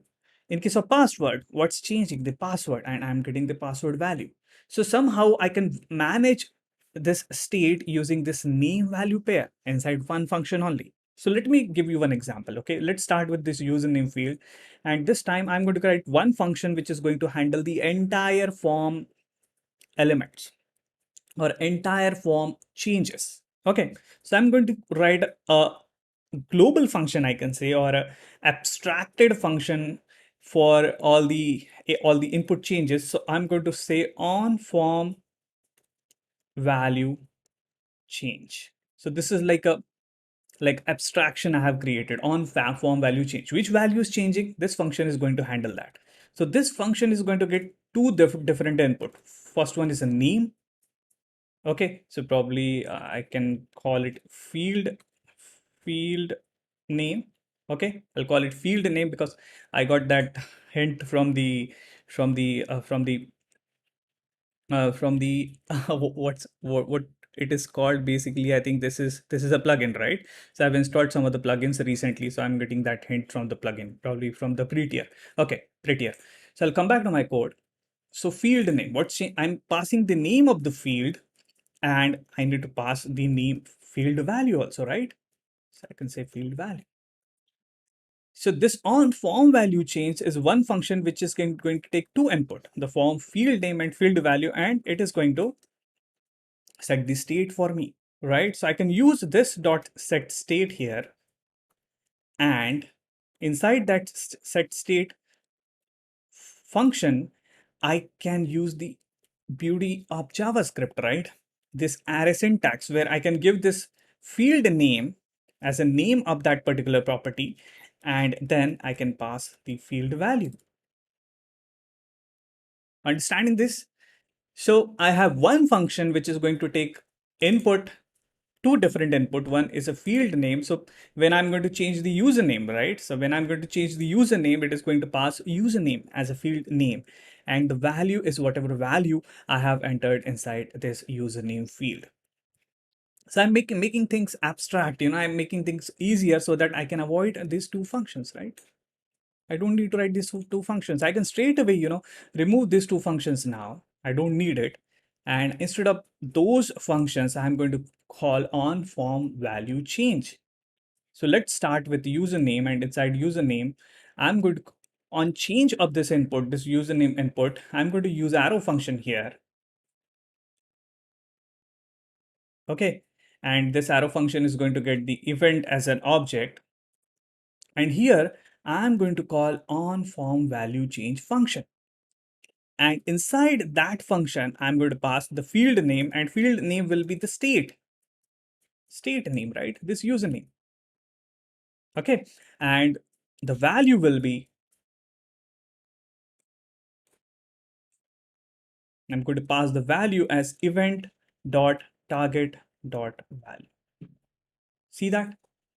So I'm using event dot target dot value. Actually I need, okay. Obviously I'm writing arrow function here, but somewhere, I'm abstracting my form changes at one place, and that has been handled by this function, this on form value change function. Now I got my username sorted. Let's do the same thing for the password field also. So I'm going to go back to my password field, and I'm going to remove this. I'm going to write a arrow function here, which is going to take event as an argument. And here also I'm going to call this dot on form value change, and this time the name will be password and the value will be same, event dot target dot value.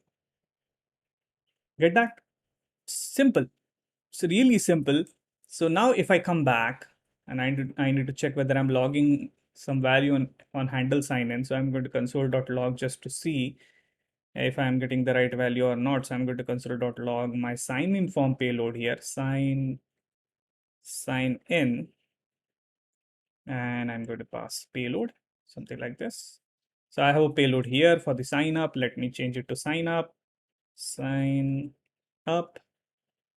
Maybe I'll use colon, something like this. That will just to be consistent. So payload. So sign in payload and sign up payload.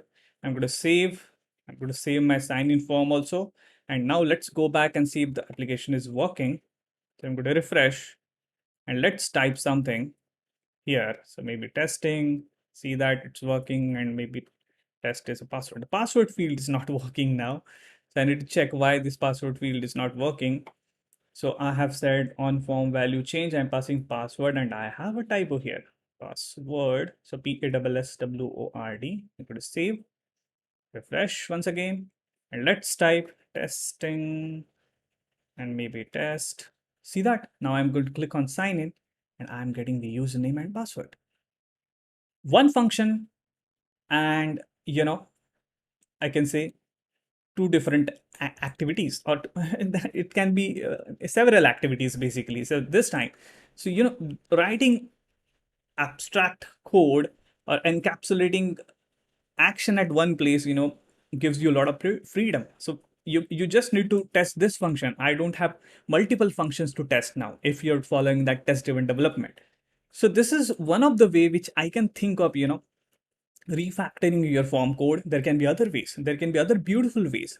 And you can definitely comment in this below this video, if you have any other way or a better way of doing it, right? Obviously there are better ways of doing it. So this is one of the way which I can think of is a good way of handling the forms. Now a sign-in form is looking good. So I have like my on change, which is calling the on form value change. Let's move on and continue this for the sign up form also. So quickly, I'm going to use the same thing for the sign up form also. So we just need to change. So here we have like so many fields actually.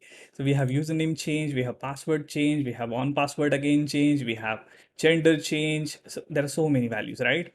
And on city change also. So let me remove all of this straight away. And I'm going to write one function only on form value change. And this is going to again accept field name, not name. That's a good suggestion actually given by Prettier, I can say. Field name and field value. And I'm going to write the same syntax. This dot set state, and inside my set state, I'm going to use my beautiful array syntax where I can pass the field name value, field name, and field value.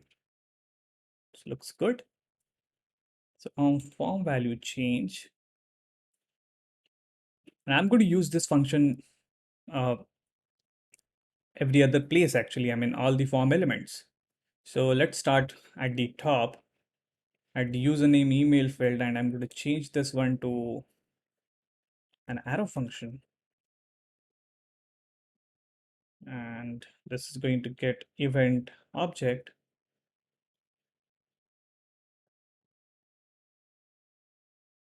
So I need to call on form change, actually form value change.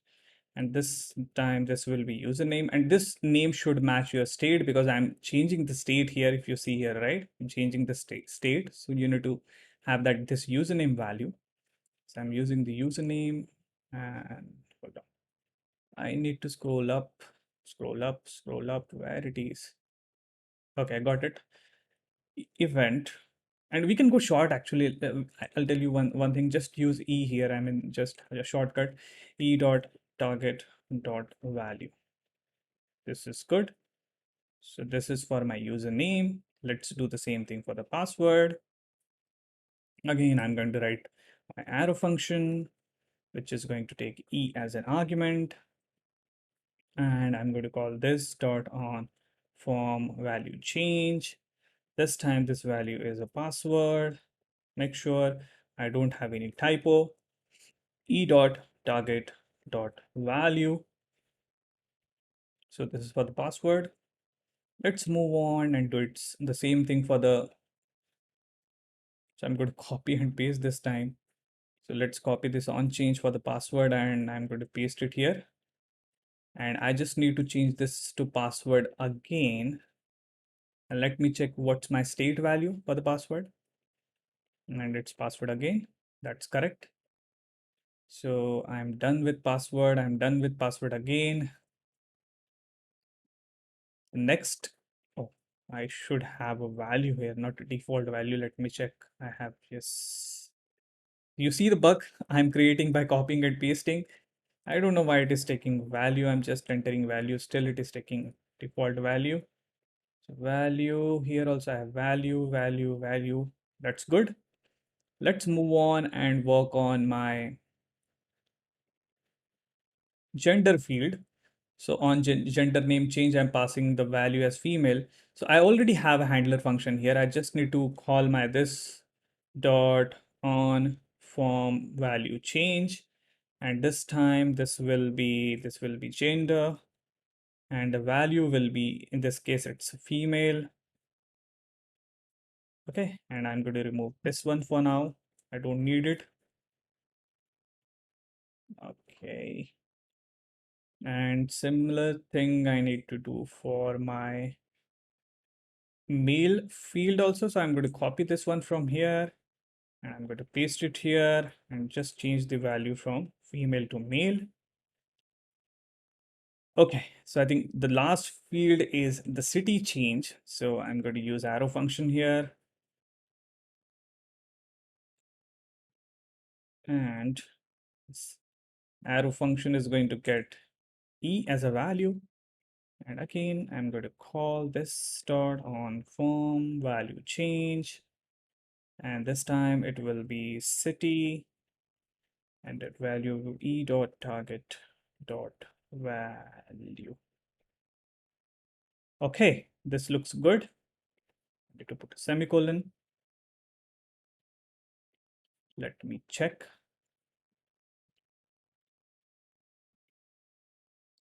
And I have terms also. I forgot terms. So terms is the last field that I need to handle.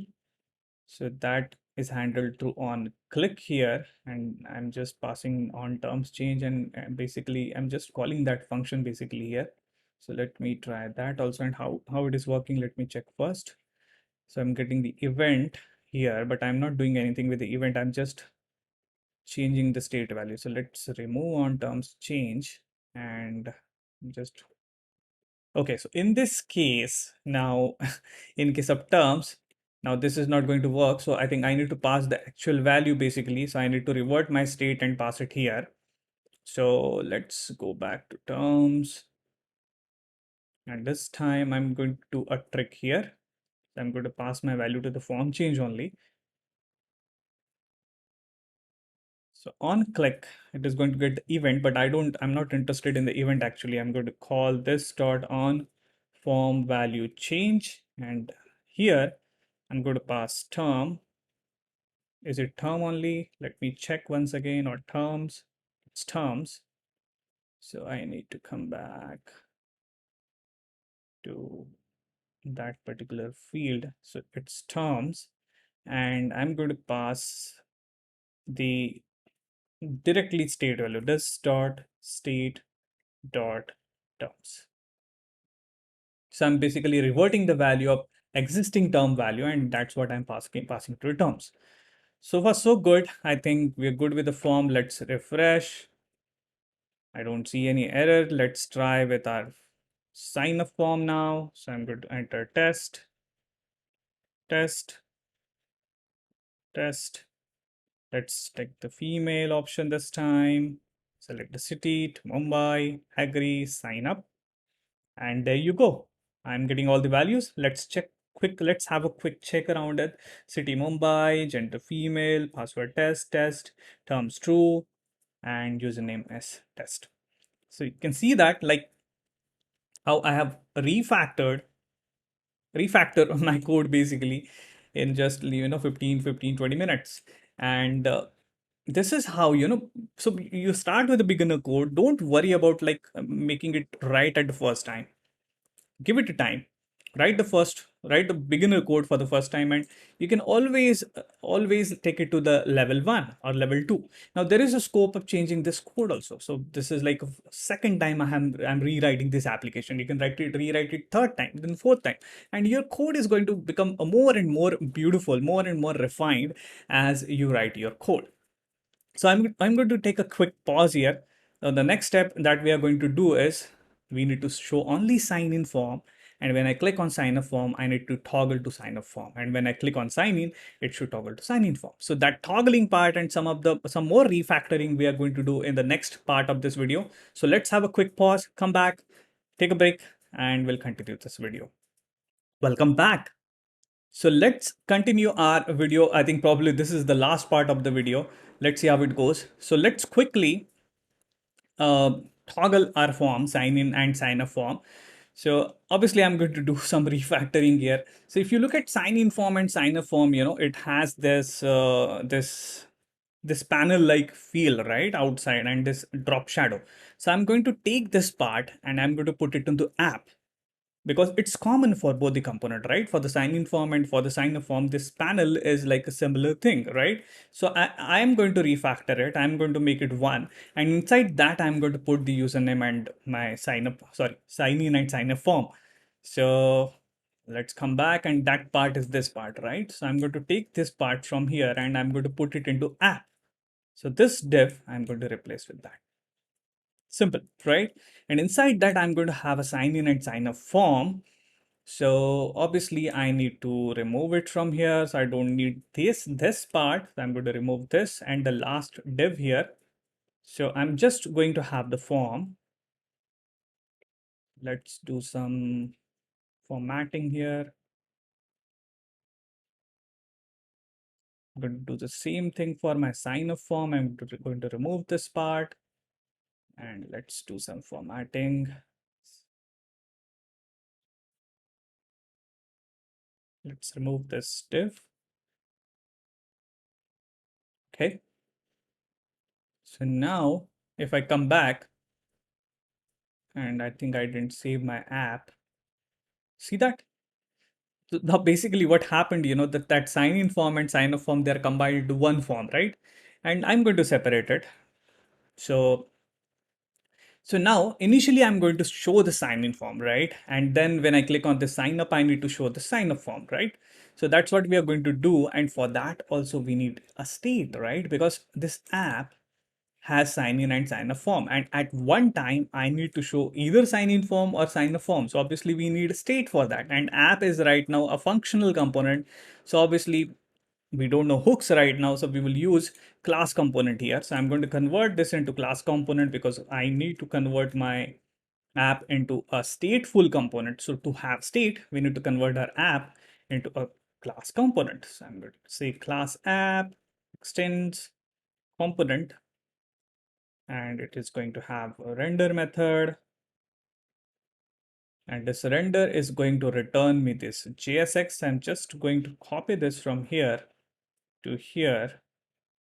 Okay, so I got it here, and probably I need these functions also. I'm going to copy these functions also to get the values of my sign in and sign up form. I'm going to change it to arrow functions. Okay, they're both getting the payload, and I'm going to remove the entire app from here. See that it's really easy to convert a functional component to a class component. And initially you should always start with a functional component, and later on you can convert it into a class component. Okay, so handle sign in, this is not defined. Handle sign up, I think I did some mistake here, so probably I need to add this here because I'm using state now. So I'm using class component now, so I need to change it to this, and probably that error should go away. Now my form is there, but initially I have both the forms right now, but initially I need to show just the sign in form.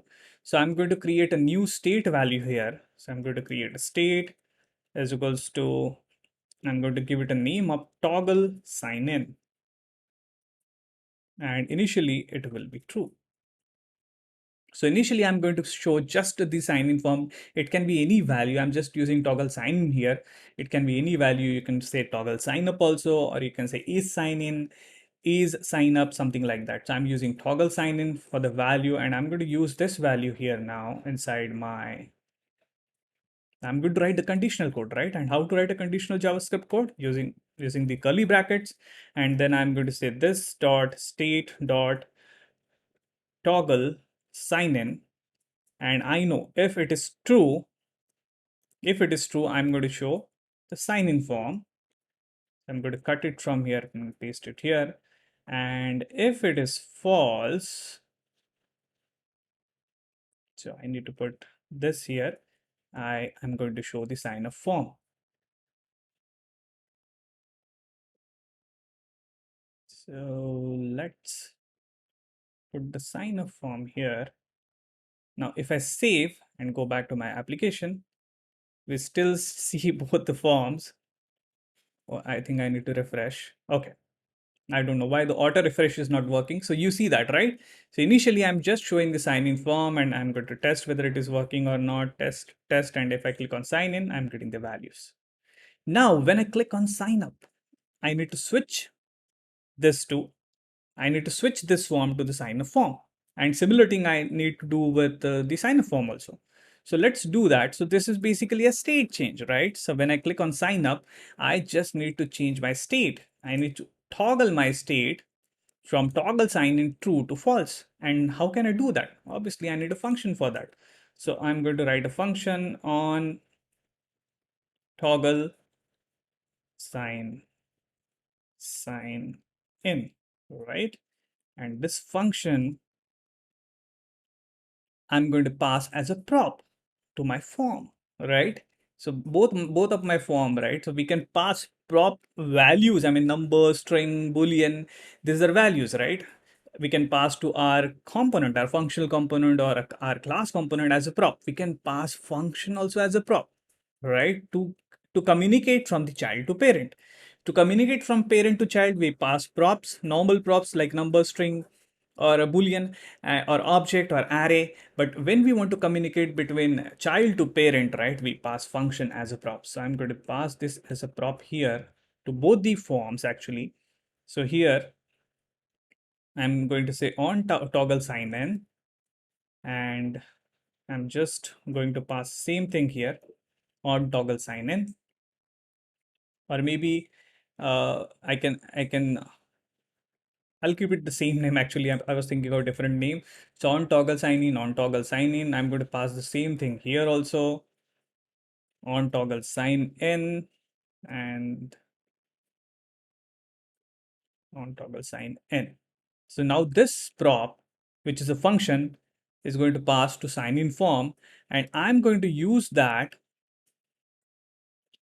here when I click on sign up button, right? So I'm going to write my click handle here. So I'm going to write on click, and on click, I'm just going to call this dot props because that is coming as a prop. That function is coming as a prop.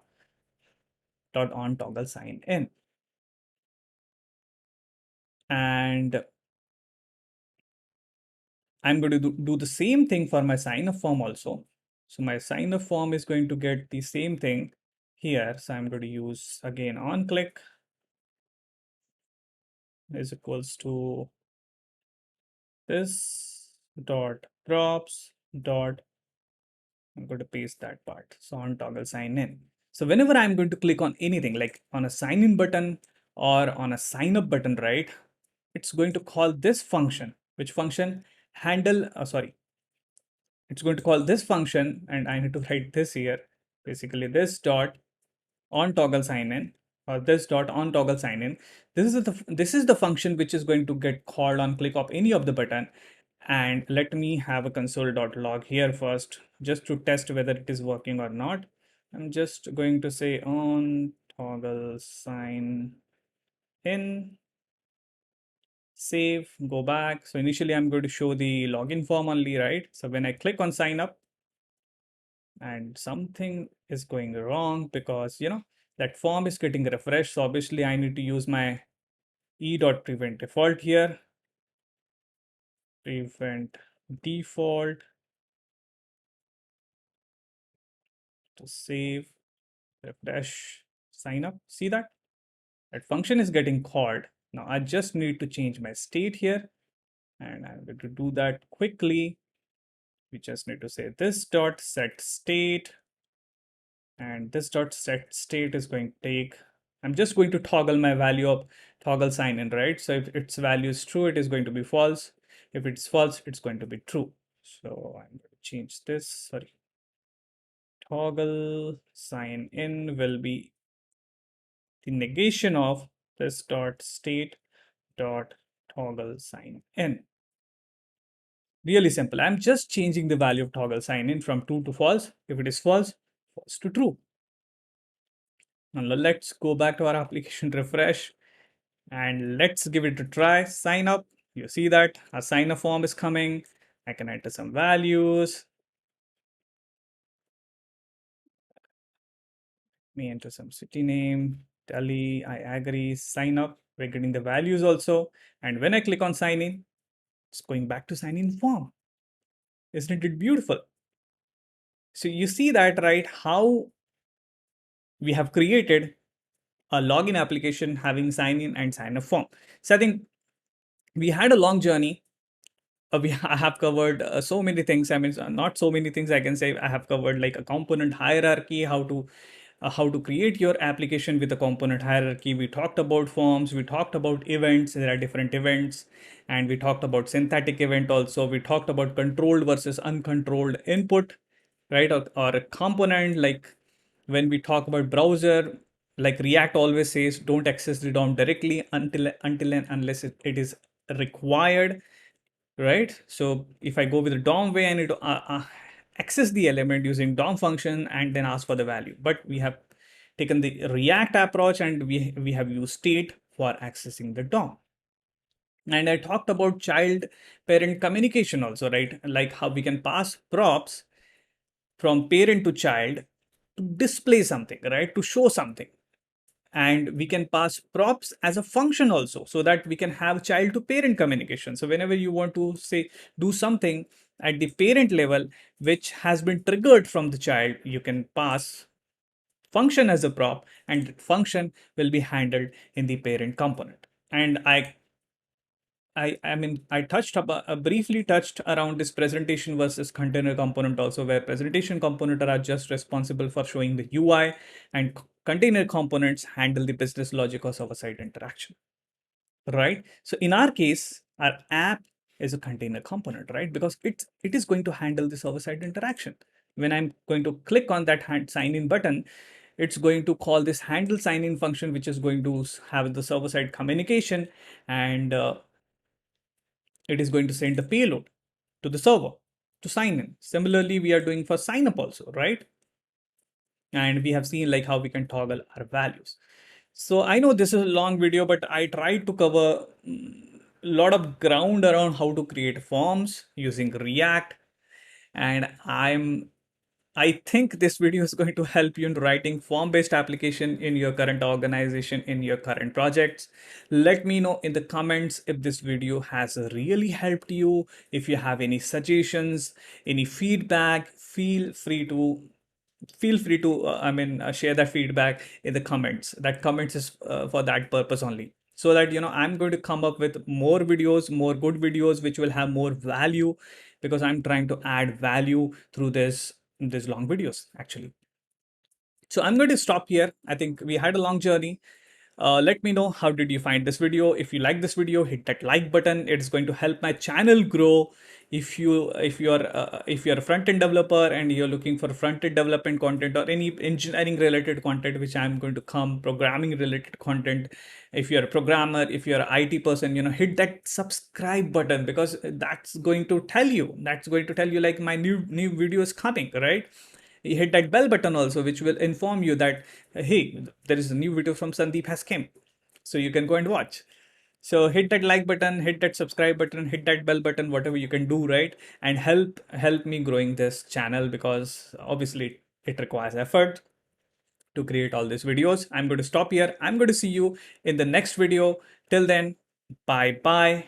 Take care. The situation is not right, so you take care of yourself. That is the really, really important thing.